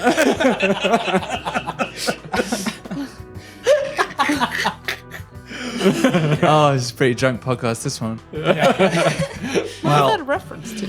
Matthew McConaughey. Dazed and confused. It's a very, very creepy line. Okay, so so Could you help my ankle? yeah, I can. I'm gonna tell you right now, it's gonna hurt. I'm gonna just put this shot of toad gin near you. Whoa, Toad Stop. Jam. Toad This is gin. good. I'm Some new- 7. Stop trying to get me drunk, Starless. Look, it's not weird. I was I was raised on that Don't stuff. you have actual pain medication? I thought you didn't like substances. That shit'll get it. You'll get addicted to that shit. But here you go. Should I just Let's go see. find one of the cats to heal me? Here's some. Let's see. Glimmer pin. It'll take the edge off. Okay, and so now. This is just a sprained ankle. Do you want to leave Starless and go talk to a cat instead? No. Okay. We'll just do this the right way. So I think what Starless is going to do is just apply some salves, and do the, and in addition to that, do the rice maneuvers. So Right, put it in rice. yeah, put it in rice. Like an iPhone. Yeah, we're gonna wrap it in rice. Uh-huh. It's cooked rice, which it's fresh when you take it fresh out of the rice cooker.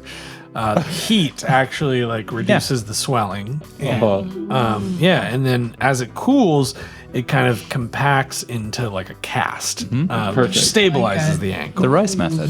Yeah, the rice method. Okay. All right. So let's see.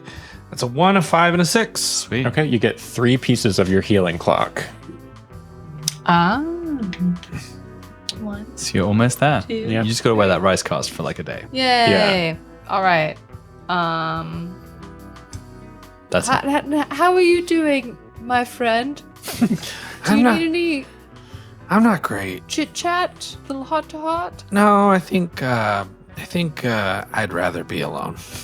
Well, that's what they say. I'm a war criminal now. Being by yourself is the best medicine. That's what Grandpa Thanik always used to say. The second best medicine. I got the first right here. Give me the booze and leave me alone, Solace. That's what Grandpa used to say. Give me the booze and leave me alone, Starless.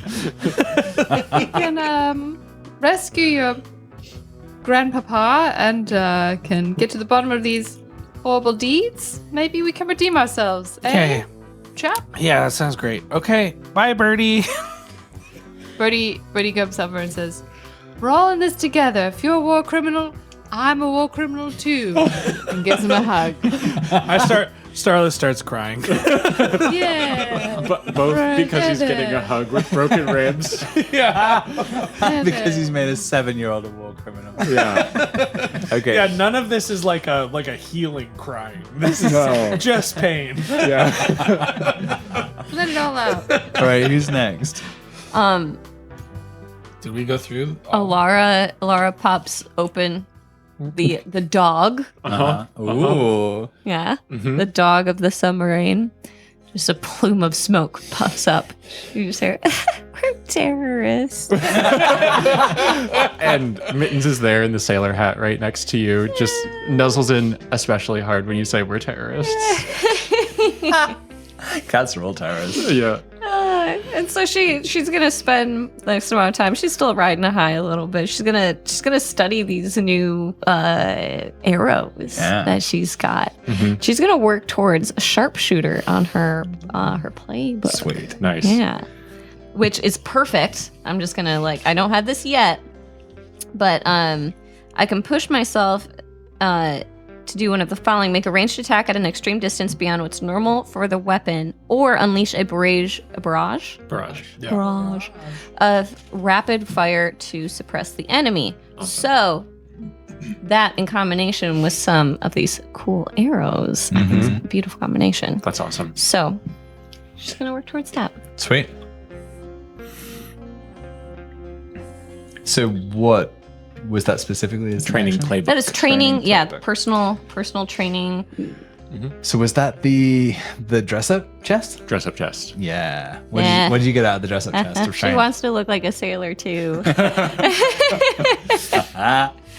Love it. Yeah, she's inspired. All right. Mittens. You want more? Do we want to say that I used both mine to do the arrows? That feels kind of as opposed to having a wheel. No, I think you get another one. Yeah. But there will be demands on you in the future. Yeah. Right. From, Okay. Yeah. From the wet market. Gotcha. I think you've become kind of like a protector of the wet market. Kind of a big deal. Against specifically government intended to protect the consumer. I love it. And the general public by not allowing people to sell weapons in the wet market. Yeah. Okay. I'm going to just go to the gym. I miss Finn, so I'm gonna do a workout in their name. Finn's getting her own workout. Yeah. Hey. Is that just Rizma? Hey. And I think the thing is, the reason that you guys don't have any money to do additional downtime exercises is that you did get some more, but Finn took it all to the strip. Again. She said she'd keep it safe and then give us the return. But I don't think there's going to be a need. She's investing it. She told me she was going out for cigarettes. That reminds me of something. Business trip is a dangerous thing. All right, Starlish, you got one more. So for my healing clocks, I got a level 2 and a level 1. Yep. Are those healing clocks going to be how many slices? You need to get 4, and that will just decrease the level 2 to a level 1 and heal the level 1. Yeah. Okay, so The healing clock's the same regardless. It Yeah. just like takes you down a notch. And you take stress if you heal yourself. Oh, really? Huh. Even if you're a physica? I kind of think that's part of this. I like that. Maybe that's part of the thing. Yeah. All right, fair enough. Like Starless experimenting himself in weird ways feels extremely Starless. Totally.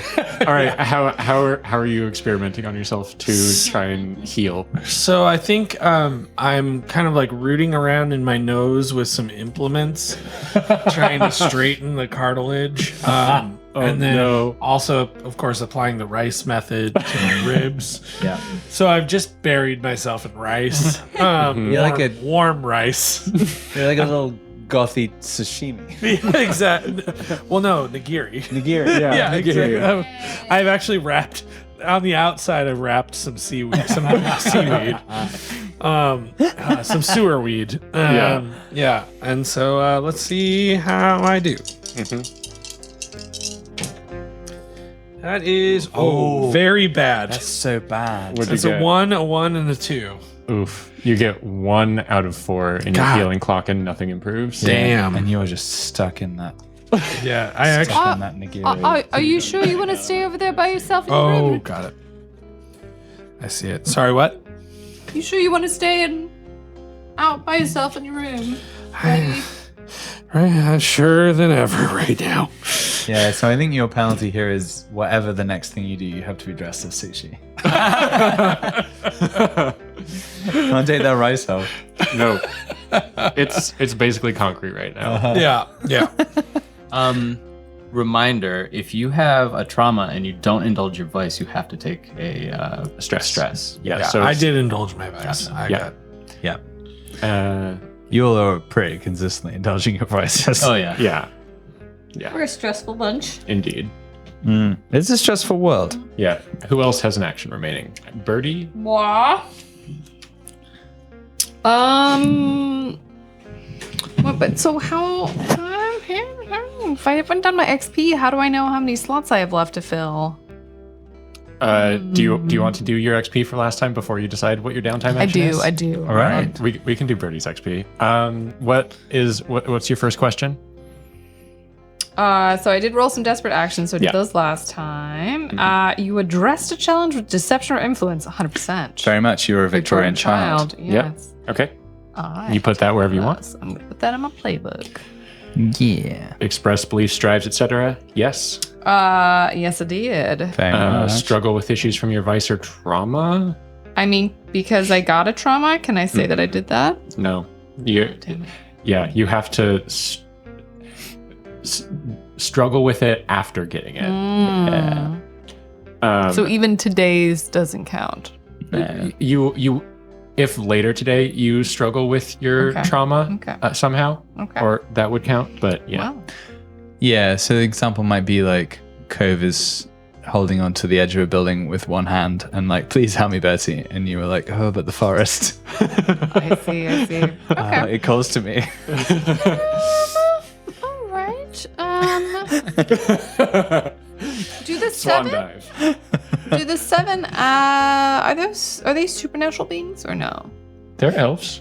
What does that have? What's the question? Well, if I'm just thinking if I want to level up in playbook or resolve, because one of them is loudly and slowly. You know how to interact with a supernatural being as if it was a normal human, and you gain potency when communicating with supernatural. I don't think they're supernatural. Okay. The lords aren't. No. Okay. Yeah, they have magic, but they're not supernatural. They are just like elves were 50 years ago. So Fufflins would be. Fufflins would be supernatural for sure. And the what's potency? That's a great question. Like, it's how effective you are. Yeah, I think it increases your effect level. I mean, I don't want this to Probably. become just a friendship between Birdie and Fufflins, though. It would also mean foresty things would also be supernatural. Yep. And potentially the Grobblers. Yep. What's a grobbler? The Fish people. yeah, the sewer fish people. Oh, the sewer fish people. Yeah. We haven't determined that yet, but they seem plausibly. Yeah. At least maybe. Some of them maybe. Yeah. Okay. Yeah, anything outside the ordinary. Yeah. Interesting. Anything that's fantasy and not industrial revolution. Well, you know what? I think that makes sense with the trauma. It's a genre-based skill. Yeah. Okay, so this informs the last thing that I'm going to do, which is I would like to work on my playbook Sweet. Okay. in the downtime. What do you get out of the dress-up chest? I think that Birdie. And how does it apply to the thing you're about to get? How does it get you there? I think that Birdie puts on an outfit that he remembers from the weird trauma dream. He dresses like for an elf, it would have been like an old-timey elf outfit. Like a little birthday boy? Yeah, like a little birthday boy elf child in the forest back before the fading. He just sits there and he sits and has also pulled out a costume chest, a bunch of stuffed animals that he's arranged like a birthday table with different animal friends. And he's serving them tea. Nice. That's great. A lovely little tea party. And then do I get 1 pip for playbook or 2? 2. Yep. All right. Are So we that's finished with downtime? Yeah. I do wonder if Birdie sees something while that's happening, or gets a feeling while that's happening. Oh, you mean while you're cosplaying your dream? Cosplaying that portion of your vision. I think some of the That'd be an attune, right? Yeah, I think that's an attune. Do you want to give us an attune and see? Sure, why not? If you get anything from this therapeutic. That's a 3. Yeah, you hear like whispers at the edges of your perception, but you can't quite make out what they are or what they might be. They don't feel like malicious or anything. It's just like, oh, I can almost hear it. Yeah. Oh, this is Submarines making weird noises. Quite damn it. All right. So that's downtime. Here's what the rest of this episode is going to be. As you heal up from some of your injuries, and this is over the course of the next week, let's say, and you venture outside, you're going to get coffee, you're going to, what do we call the left wing coffee shop / bookshop? Apparatchik. Apparatchik Aperol. Yeah. You notice that people are responding to you differently. In 2 extremely distinct and binary ways. So there are a bunch of posters up on the wall. There's a bunch of wanted posters that are like, these guys are so dangerous. Don't even try and apprehend them because they're too cool and dangerous. And like a bunch of kids in the neighborhood and like young teens in particular are like hero worshipping you guys. So you're getting a bunch of, oh my God, it's the teasers. Is that the living needler? I never heard of him. He's so cool. I wish I could jump across roofs and stuff like that, man. That'd be sick. You can't. You should go. That kid jumps off a roof and breaks his ankle. Don't let the government stop you. So yeah, that's one side of it. The other side is you walk past like ground floor windows, ground floor apartments. There's people out on their stoop in the evening, just with a bowl of cereal, just eating the cereal, dry cereal, looking at you like, oh, I wish I had some nuggety dinner right now, but I ain't got no nuggets. Thanks to you. I think Starless is just kind of universally disgusted with all of it. he's feeling a sense of conflict between just like Yeah, that the people who villainize them don't really understand, and then the people who are idolizing them are just also equally delusional. They lack nuance.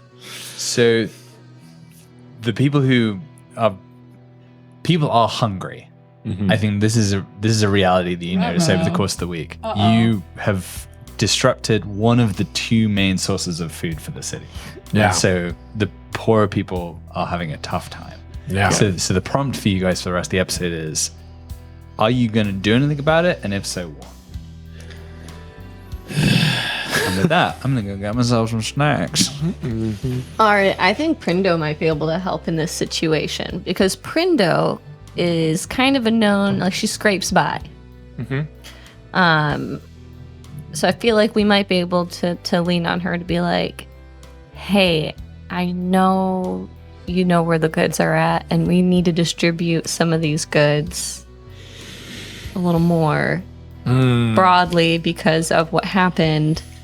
But she's one person surviving. But she knows where to go to get. I mean, what difference is one scrappy or even 6 people gonna Food make? heist. We could food heist. I mean, yeah, that could be why we go to the... Where are we gonna go? Where are we gonna go? Oh, we also own There's a not place enough food to go around as it is. We own a place called Shrimply the Best, and so we could do a charity event at Shrimply the Best. We don't have any coin. We can't help anybody. We can't even help We ourselves. actually have a lot of coin. No. Pretty well. No, you No. spent it coin. all. What do we spend it on? Leveling up. Tearing up. You mean that The boat. that boat? The boat, Birdie. That's what we spent it on. While people are going hungry. Look, all I did was go out to that festival and try to create a distraction. I didn't do anything horrible inside the factory. I just let all I the gutter didn't bugs out. mean to. Just a gutter bug trolley problem here. Now, hear me out about this. We haven't had a good vintage since I was 5 years old. Could we maybe, repurpose the farm to help out, make a little food? It'll take a while. It's a long-term thing, but it's something. Oh, we could do. Oh, I like that. Cove. That seems With all good. these gutter bugs running around, I mean, we could make some interesting fertilizer. And, maybe get, I think you might be onto something, Cove. Yeah. Yes, I think that's a really good midterm solution. But let's do that and food heist. I would love the food heist, but who are we gonna heist it from? And Oh, there's got to and- be some sort There's the of. down under. And if you food heist to give food to the people around you, that's less food for the people in the rest of the city. You're telling me there's only exactly enough food for everybody? Yeah, that's how capitalism works. There's not an overabundance? anymore? There was a slight overabundance, and now the nest is not producing nuggets. Who produces food for the upper tiers? They do import some food from other cities that they get through the railway, but they do eat quite a bit of stuff from down under farms and surrounding natural pastures. Like they also eat gutter bug. They eat the gutter bug fillets rather than like the gutter bug shell that you get down here. And they have like fresh baked bread from the finest wheat, but they're largely eating the same food as you with like little spices and garnishes imported from outside the city. All right. Is there any way to get in contact with other cities? The closest you could get, I think, is talking to the barrowmen, who talk to like the train conductors, who are the handful of people who briefly go to another city and then come right back. Like the conductors of the trains really are the only people who might realistically know somebody in a different city, besides the handful of like high up diplomats that go back and forth to negotiate trade agreements, basically. Seems like rustling whatever imports are coming through wouldn't be worth the risk. We're But friends with the Barrowmen, right? we are friends with the you do have some Barrowmen. friends in the Barrowmen. We do have, yeah. Another thing that exists, you do own Shrimply the Best, and you get some shrimp from like poachers who go fishing in the water margin. And there are only a few of them because they have to do it in the water margin, which is trespassing in Glimmer Corp territory, which is why you went to kinder prison. But they're Now that we have submarine. now that you have a Submarine with techno, and I could enhance some trawling technology. I think that's great. there might be more shrimp in that they're like Bubblegum shrimp boat. Yeah, let's do it. The And what about those grabblers? grobblers. What about those grobblers? Do you think they're edible? I don't know. They looked kind of like I had a lot of shell, and I know like the shell's the best part of the gutter bug, but Yeah, I think we're gonna need to expand our idea of what's edible. I like the way you think. Pretty much anything's edible if you're brave enough. give me some giggle. I'll eat anything. The wall was repaired, so we don't have a passage to the outside. But it sounds Ooh, like but we do have some of. Well, no, we have a neutral relationship with the fellers. Yeah. But but with a submarine, we could get to this area of where they shrimp, right? So I mean, I think that sounds like a work with Cove's parents. Yeah. Longer term plan. That means. I mean, this is an opportunity, really. That means our Tangletini business might take a hit, but Yeah. I mean, if we're in the food business, that's good too. Yeah. I mean, people need food. It wouldn't interfere with Spark, so at least you'd have something flowing there. Yeah, Spark's good. All right. Okay. We're good on We should talk Spark. to my parents, So we get- but we should also go fishing. And meanwhile, there's also a lot of gutter bugs running amok around the city There that we are could feral gutter bugs. that we could wrangle and use some of your farmland for the short term. That's interesting. Some of your farmland for the short term, we could Okay, we got farm some solutions. gutter bugs. And Yeah. gutter bugs do literally eat anything. Yeah. Like while you were in there, their feed piles were just trash from the city. Just want to be clear that we're not eating nada. Not gonna eat. We're gonna need to, yeah, As every day without Do we know which one is protein Nada? goes by, Nada looks a little bit more appetizing. She's the one who hangs out in our dojo. Yeah. Mojo Dojo. Came out. Bufflin's house, I'm gonna- I guess now. Starless is gonna put a collar on Nada so that we don't so that we can tell the difference. Yeah, that's a good idea. Maybe a little bow. A little bow. Yeah, a little bow. Okay. So yeah, we could wrangle some gutter bugs into the farm, family farm, for the short term solution. Get a. I like this. We're gonna have a rustling business. Like a real city slickers kind of situation. And then I'm thinking we could, we do that, we maybe use some of the farmland for growing crops, repurposing. And what was our other solution? Fishing for something. Fishing for. Yeah, we're gonna retrofit the submarine to be a shrimp trawler, so that we can go shrimp trawling in the sun pool or the water margin, That's pretty good. and go undetected, and really just grow our shrimp empire. Well, and that's also a good way we could give jobs to the people who lost them when. Hunting the. Well, no, when Serenity Pasture Farms, Serenity Natural Pastures. What do you pronounce that? When they went, they mysteriously had that disastrous explosion. A lot of people were out of jobs, and so we could just retrain them to be shrimpers. Right, but it is illegal. Yeah. So Yeah. Like Gotta keep this bit having close to the having vest. your own shrimp trolling boat on the water margin or on the lower sun pool, that's Glimmer Corp property and that's trespassing, and people get arrested, sent to, or if they're not children, They can't disappeared. arrest us all. Well, I think they that actually solves did the that food before. problem.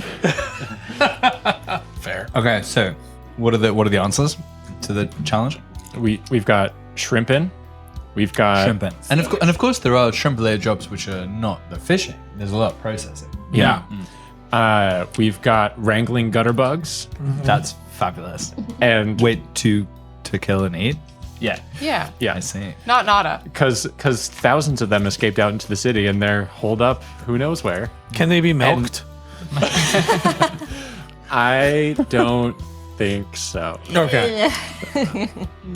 Got her milk. Yeah, I don't think gutter bugs can be milked. They're not mammals. They're insects. Okay. So yeah. But they And are animals. Yes.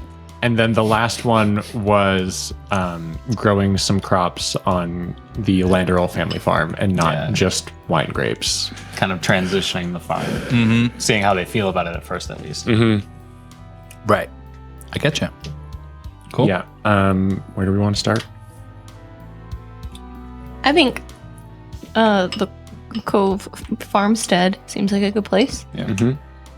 I think I should be manufacturing some rustler bots. Yeah. You can't Wrangler use the bots bots? for anything useful. That That's that right. feels like I it needs to be a forgot. project. Yeah. Yeah.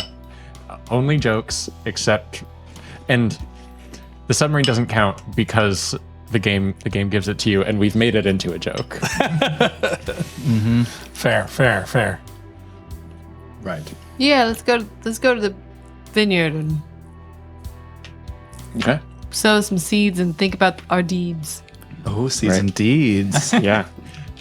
I do wonder if there are already some people like trespassing onto the farm and taking grapes just to eat.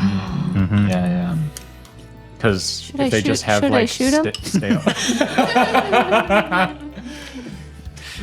I'm kidding. I was just a joke. I won't. I I won't think we do should it. offer him jobs. To a woman with some new arrows. Every problem And looks it- like a shooting She's problem. reaching back. Perhaps we should offer them a choice between jobs and arrows. Plata o plomo.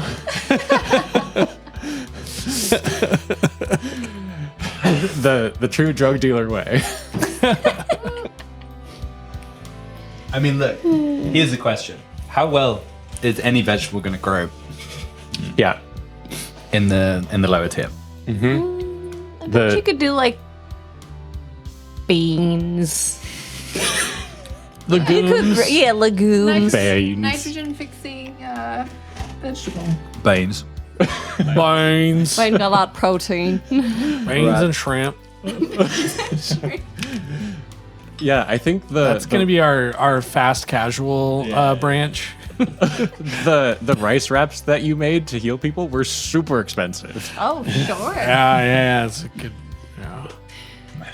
All right. So the idea is to grow some beans. Yeah. And ask for space to wrangle. So currently, Landerol family vineyards are supplying fruit for your booze business, for the Yep. hooch business. Yep. So what's the trade-off there? We could also use that fruit to make fruit juice for people to drink and put in their dry cereal. Uh-huh. But we could also make wine. But it like not get them drunk? Oh, I don't know about that. All right. So I mean, You're talking crazy. I think this is a conversation happening in the Landerol sitting room Yeah. with your parents. Oh, do you think they're still gonna help us? How's the booze business going? The hooch. Well, the booze business would be going a lot better if I had a biscuit in my hand. Daddy, can you get his boy a biscuit? I wish I could.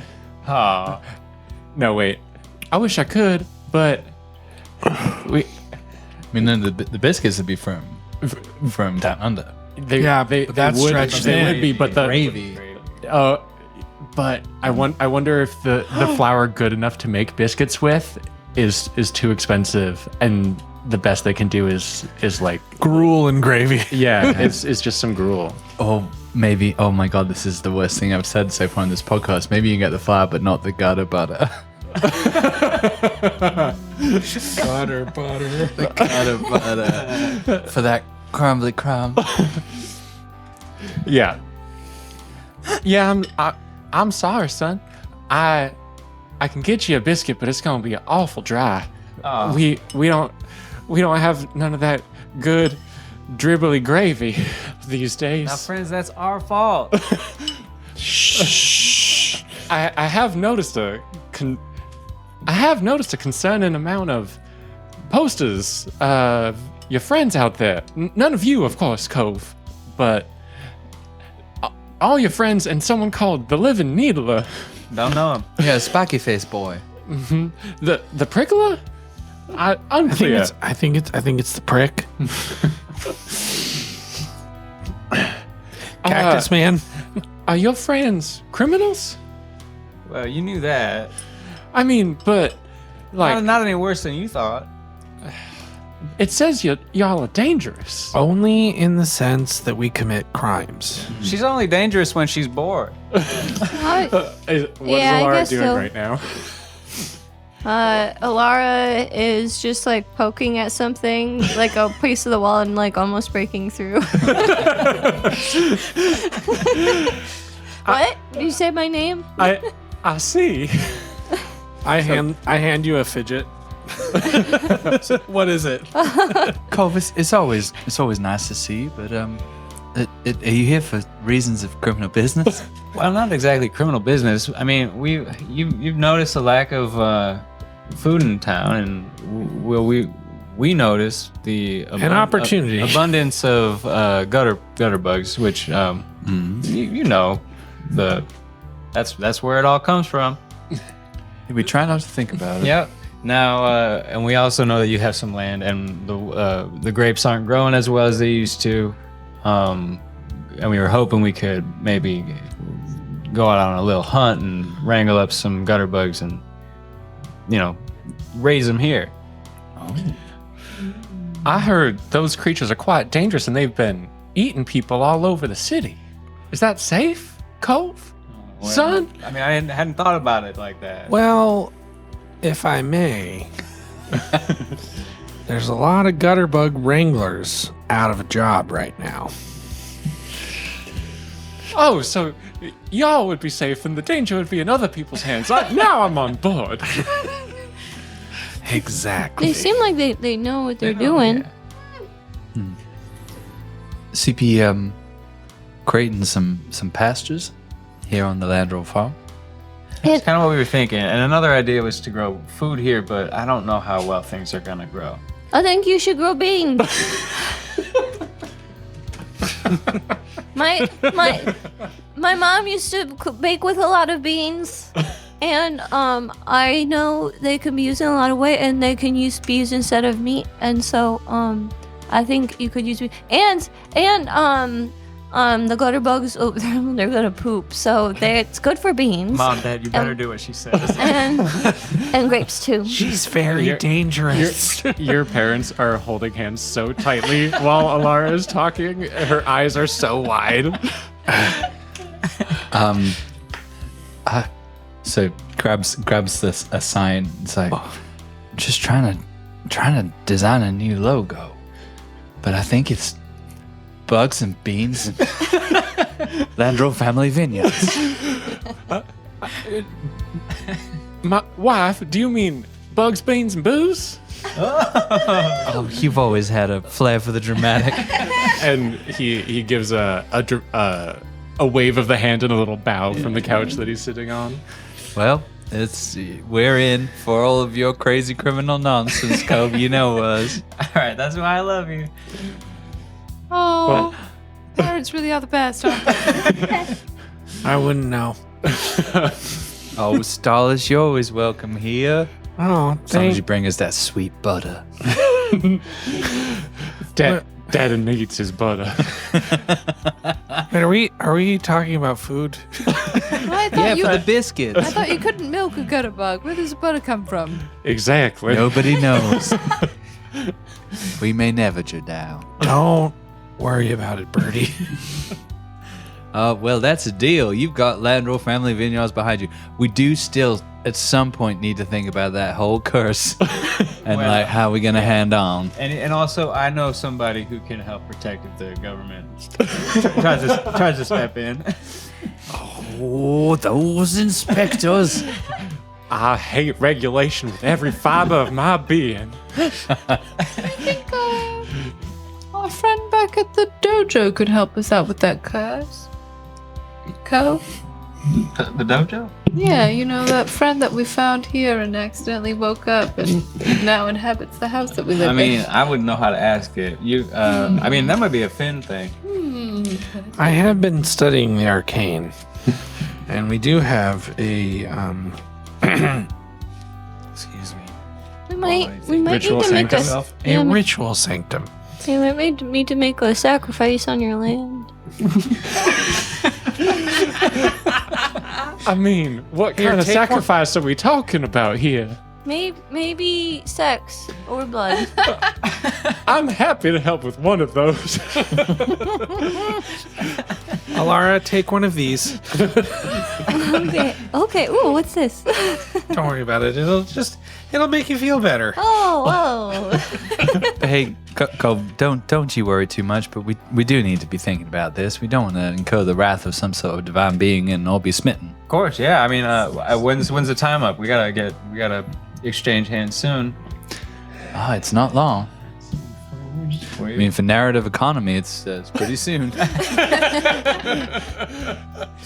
I forgot we bought this vineyard 4.5 years earlier than we have previously mentioned on this podcast. It's really been preying on our minds. Yeah, It's got to be real soon. Yeah. have you been thinking of anybody, or? I mean, we really don't leave these scenes. We don't get a whole lot of off-screen time. Yep. All right. Well, We're more mechanical. We'll make that something we think about then, because we leave this place quite a bit. Yeah. Like, I mean, for us, it's either just making buttery biscuits or worrying about the lack of butter. Oh, joking that I'm called Daddy. Oh, Daddy's full of fun. That's right, woman. Friends, I think there's going to be a sacrifice here soon. So. Every evening and twice on Sundays. We're pretty confusing parents. I have noticed that your mom's voice is deeper than your father's. Yeah. We definitely didn't get confused about who was talking in an earlier episode, and now we're stuck with these voices forever. That certainly couldn't be it. I'm certainly not supposed to be Co's mom. That's quite normative of you, Starless. Disappointed in you.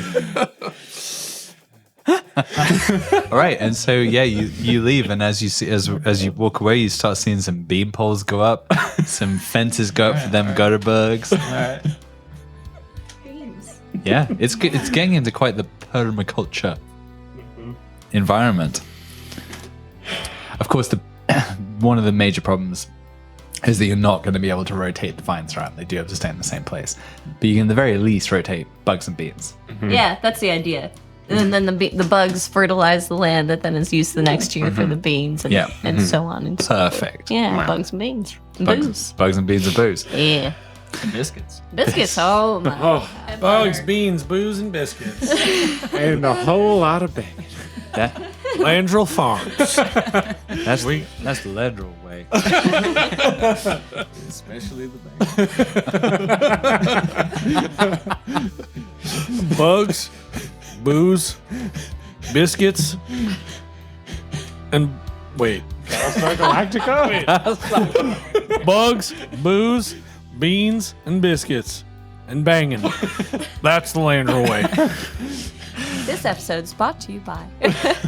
Okay, so that's phase 1 in your wacky plan. Yeah. Phase 2. Like the trifecta. Yeah, you gotta wrangle them gutter bugs. Oh, we'll do that. Gutter next, bugs? Yeah. I mean, this is probably the more efficient way of Shrimp employing seems supplementary. people who are out of a job. I'm going to need every phase of this wacky plan to come together. So yeah, tell me about the wrangling. Yeah. So I think There's we're a gonna new go. costume, right? What? There's a new costume for the wrangling. I mean, maybe for Birdie, for sure. Tell us about the costume, Betty. Oh yes, Bertie has picked out a lovely cowboy hat, and it has fringe. It is fringe around the brim, Nice. silvery fringe. Mm. And How similar is this to those Milky Bar Kid adverts? I don't know what a Milky Bar Kid is. Was that British? It was on the British. I've never even heard of a Milky Bar. Okay, let me bring you into this particular world. So I guess it's Cadbury. So the scene opens on a dusty street, a western town, like a Clint Eastwood kind of environment. There's some bad kids. There's bad kids in town, but fortunately, the Milky Bar Kid is there. There's one of them, Milky Bar Kid. Singular Milky Bar Kid. Okay. Real Aryan looking. Oh my gosh. Because the Milky Bar is white chocolate. Oh yeah. Oh no. Yeah, oh no indeed. What? Milky Bar Dare Kid. I ask? What color are the other kids? Kind of grubby looking, I'm afraid. Kind of, there's some brunettes out there. Okay, look, that's not as bad as it could It's be. Britain, so every kid is white. Yeah. So Milky Bar Kid steps in the front. There's a face-off. There's a drawer situation. He succeeds. The Milky Bars are on me, is what the Milky Bar Kid says, and then he doles out Milky Bars to the rest of the crowd. Oh. This is what I'm imagining for Bertie. For sure. It's a real Yep. natty little cowboy outfit. But it's kind of a little bit authoritarian at the same time. Do you have bells instead of spurs so you're extra jingly? Well, I have to be stealthy to catch the gutter bugs, right? So no, Yeah, fair enough. not a great idea, Reed. Yeah, there we go. There's the Milky Wow, that looks like a Klansman's Yeah, outfit. it's the Oh no. It's just a little cowboy kid. that's Britain, ladies and gentlemen. Yeah.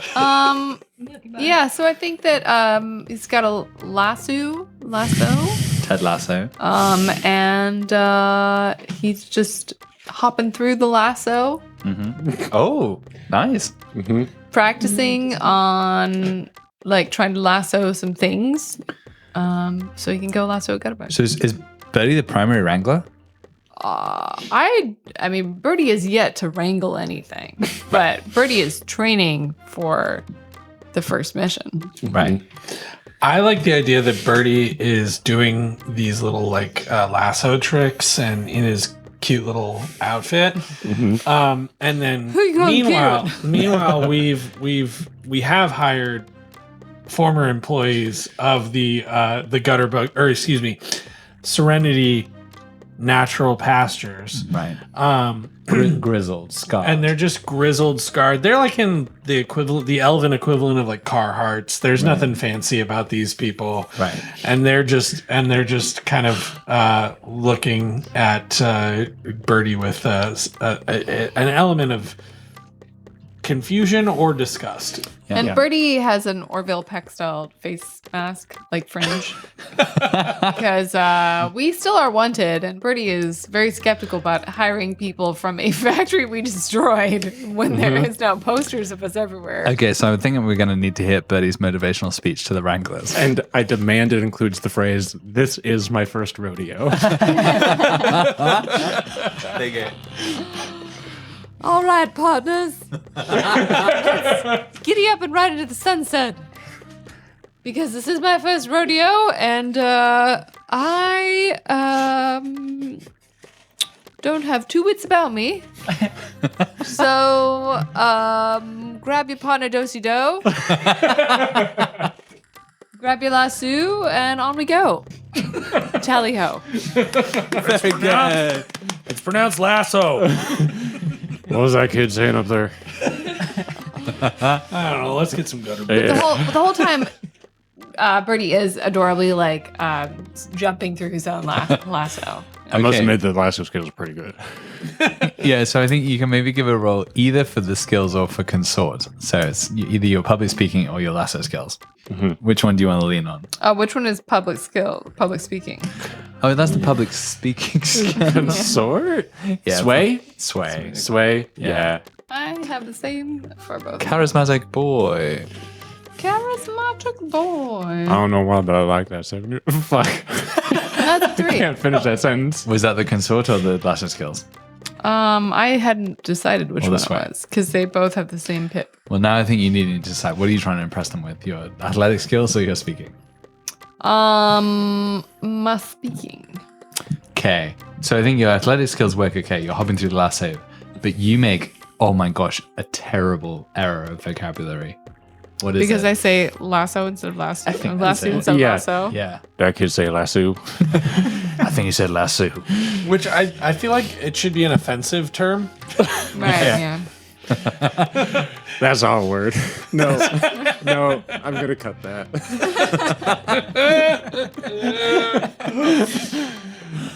Or if I'm not editing, I demand that phrase be cut. I'm not happy about what that boy said. But I did quite enjoy the lasso tricks. Wait, Lasso? Damn, Lasso. What did you lasso say? The lasso tricks. are you one of them like him? I can't remember what it is now. Get him, boys.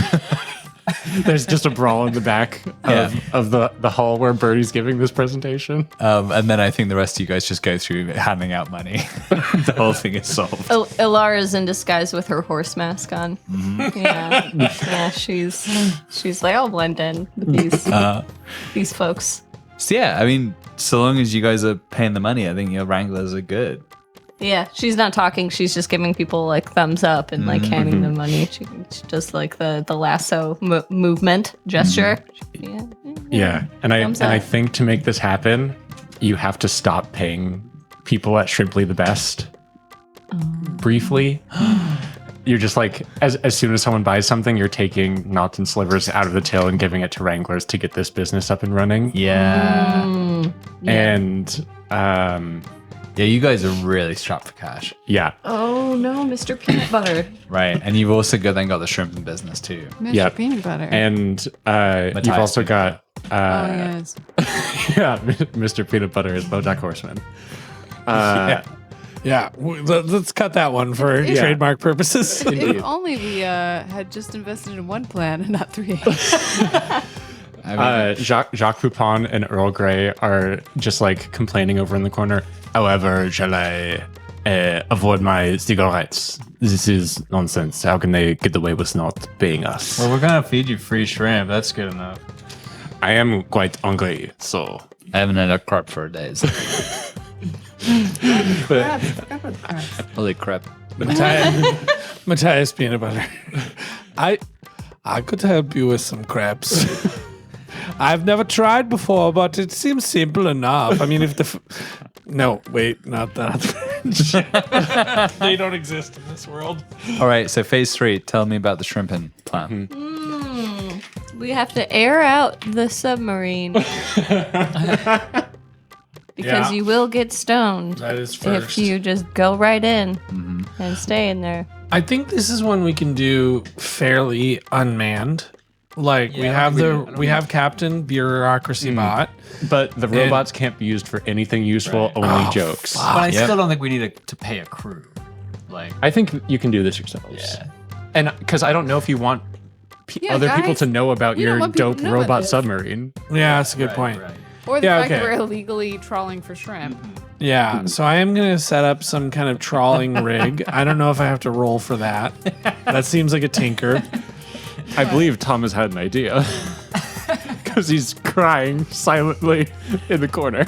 I mean, do you not remember, Reed, before we started this show, when I turned to you and I was like, probably by around episode 13, they'll be trawling for shrimp from a robot submarine. I have the receipts in the Discord right here. If you search trawling for shrimp, it comes up 2.5 months ago. Yeah, it's pretty wild. What have you done to our dystopian dark industrial revolution city? Shrimping. It's beautiful.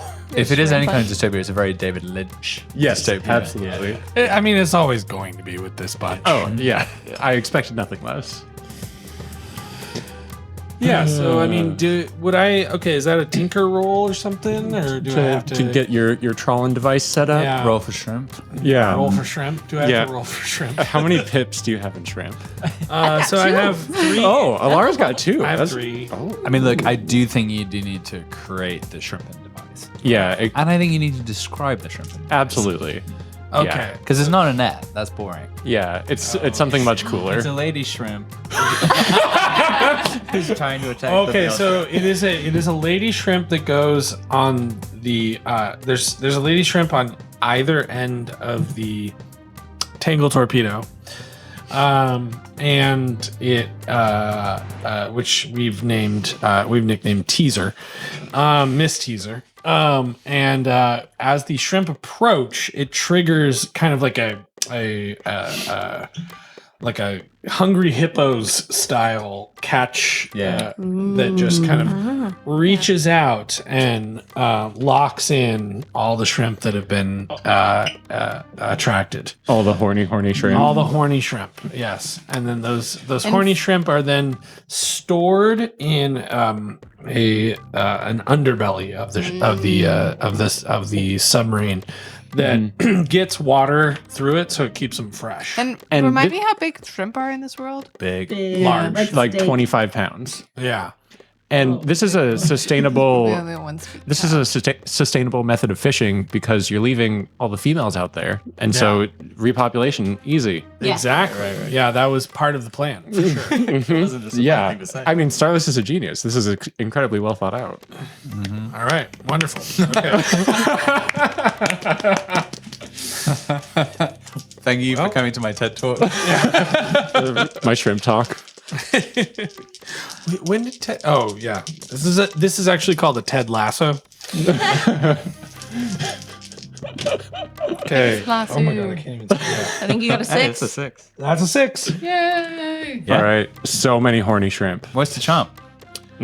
Okay, so by the time the week is out, there is food hitting the tables in at least the lower sample. Yeah, and I think people start coming in from other districts because they hear that there's food here, and specifically they come for the po' boys that you're serving up at Shrimply the Best. Kind of like that $15 all-you-can-eat shrimp at Red Lobster that bankrupted Red Lobster. All right, so let's be clear. That is a theory that has been forwarded mostly by white supremacists. No, it The was main mentioned- reason- it the was main mentioned reason- in their earning call. No, the their main reason- earnings call. The main reason that they reported went to out the the main reason that they went out of business is because they had an investment company that bought up all their property because Red Lobster was originally CEO of owned its the- own property, and then this investment company bought their property and rented it back to them, and that's where they lost most of their money. Oh, The CEO of the Thai company that owns Red Lobster said, "I never want to eat a piece of shrimp ever again." Do you not think that the CEO of Red Lobster is a racist? He's Thai. Again. I'm sure the endless shrimp is just not a very profitable deal generally. No. Here's what actually happened. So, Red Lobster. What do you think you are, an economist? Here's what actually happened, and it is wilder than either of these things. Red Is the CEO of Red Lobster a shrimp? Red Lobster's majority shareholder, as of a few years ago, was indeed this Thai company. Yeah. The Thai company produces and sells shrimp, Yes. right? And so they then sold the shrimp to Red Lobster at a huge markup to what Red Lobster had previously been paying. So Red Lobster was making no money, but their supplier was making tons of money. Yeah. Oh my god. And they used to buy it from like 3 or 4 shrimp suppliers, and Right. they only had them buy it from themselves. Wow. But So Red Lobster They can go also into debt and priced declare it way too bankruptcy, low. and Exactly. the Thai Shrimp Company can keep all the money. Precisely. The invisible hand of the market said, "Fuck you, Red Lobster." Said "fuck you" to Red Lobster's creditors. But those, Yeah. but the biscuits. The cheddar biscuits. Cheddar biscuits. R.I.P.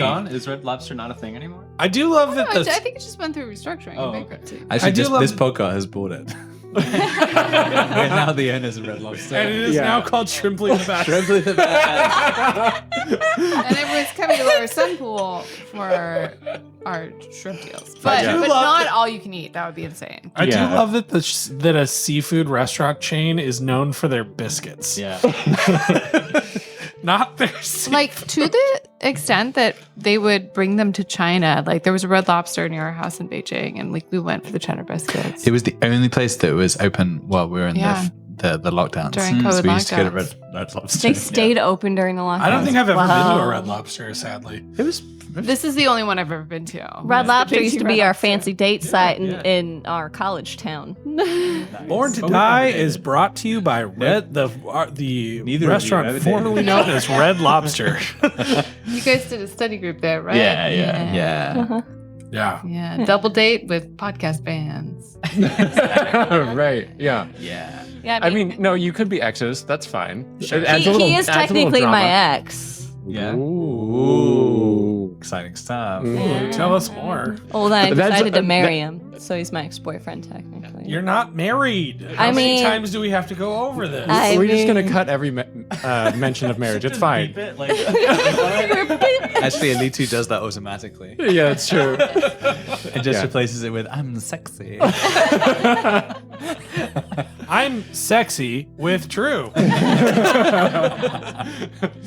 Okay, so before, we're really closing in on some just total chaos here. So let's paint a picture of the feast that is put on at Shrimply the Best, that is being attended by people from all over who are like, "Oh, thank you, teasers." Do we Come already- on down to Shrimply the Best for the Beans and Shrimp Spectacular. Wait. You haven't got a crop of beans. No, We definitely have like a shrimp mascot outside doing twirling a sign. Sign spinning. Do you have a walrus mascot? I think we have Nada dressed up as a shrimp. Okay, so the mascot. Yeah. It might be nice. dangerous for Nada to be out on the street right now. But she's dressed up as a shrimp. That also might be dangerous. Yeah. Okay, maybe not. any Maybe not. non-sentient being on the street might be in danger right Might now. get wrangled or eaten. Yeah, we don't. And we don't maybe want even a any few wrangling sentient beings on the street. Who got eaten? by the gutter bugs. Worst of all got Yeah, worst of all got eaten. And everybody celebrated. The only casualty of the great nugget crisis of So we 54. We've wrangled some of the gutter bugs as well, right? Are we serving those up at Shrimply the Best? Or Oh, yeah, You so we got a could. surf and turf. We got a surf and turf special. Yeah, Mhm. I like that. Sweet. My gosh, that is a lot of like gloopy meat. Yeah. Big gloopy boys. We have, Sweet. we have a banner that says "Remember meat." Okay, who's starring? Who's on Yeah. the stage? Read with. So, simpatico. Who's on the stage? Actually, I think this is a local performer who hasn't been featured yet. Ooh. And their last name is Simpatico. It's Steven Simpatico? Steven Simpatico. I've heard of him. Steven Simpatico is a a theremin artist, and yeah, and is known for his theremin pop hits. They're very popular in dance clubs in Glimmer Falls. He So this is like the Victorian electro. yeah, exactly. Right? Exactly. Yeah. Wow. So So for the benefits of our audience who don't know what theremin is, can you explain that? yeah, so theremin is a magical device where you wave your hands and disrupt an electrical wave, and it makes a ghastly sort of like Scooby-Doo sound where it's like There's a horizontal and a vertical bar, so depending on where you are in those axes, it changes the pitch. So you wave your hand up, which is also looks very, like mystical. You know the alien sound where it goes like ooh. That's a theremin. What did I just hear? A theremin? Yeah. yeah, it's like an electrical yodel. Yeah, they call me the human theremin. Jeff, can we get some theremin? I've got one he can borrow if he needs one. I've got a little one. I guarantee you Jeff is going to want to borrow your theremin. Okay. He's a Okay. theremin on a mission.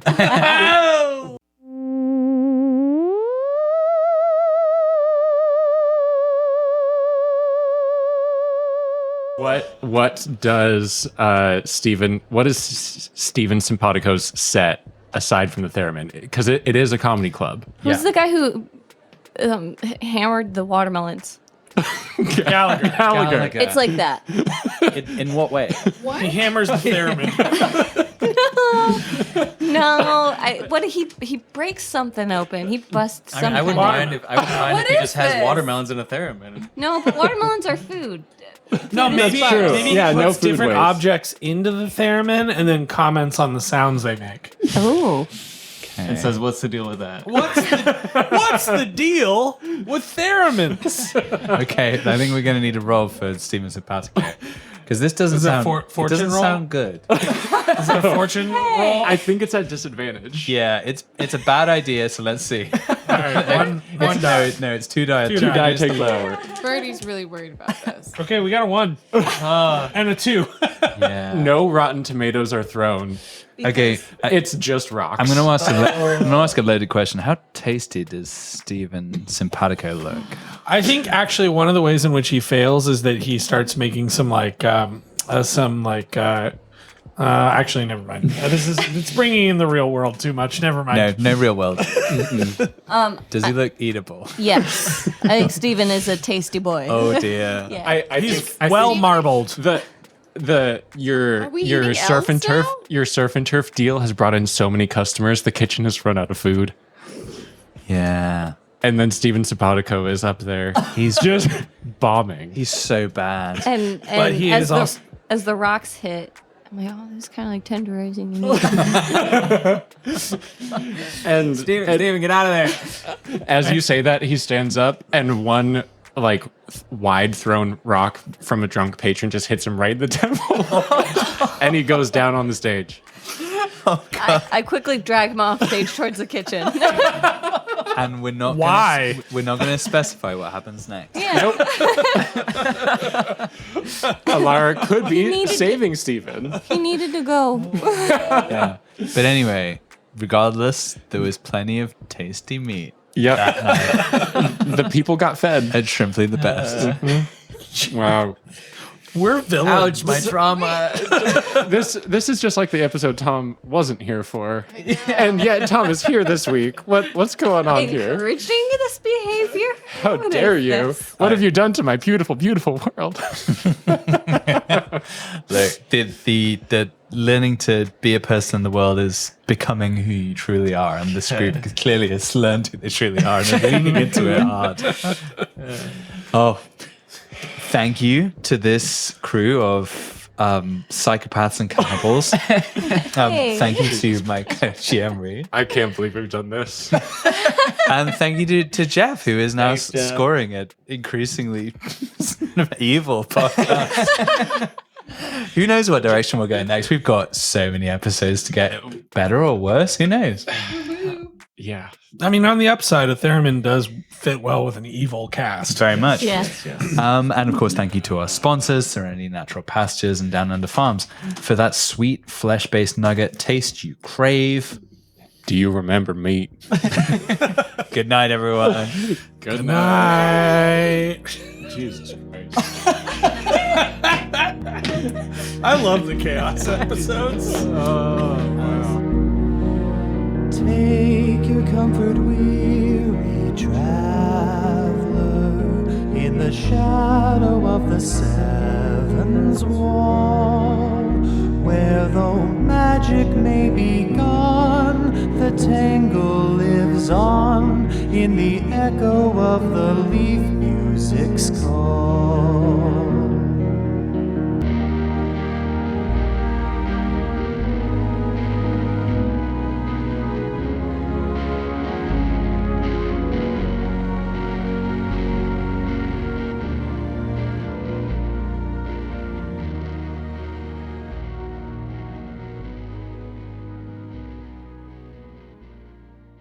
On the next episode of Born to Die. What do you give her to bite down on? I guess combat squirrel. Can I use my new arrows on someone? I mean, something? I spend my nights hopping from building to building and allowing kids to do drugs. I think this teaser cadet is dressed up in a mascot outfit. It's like a sad bloodhound or something. Hey, this is Laura. Thanks for listening. It was really cool. That's really cool of you. Well, I hope you think I'm cool and that we're cool and you like our shenanigans. If you want more, March 16th, you can hear what happens next. You can listen on Spotify or Apple, or you can go on YouTube. See you there.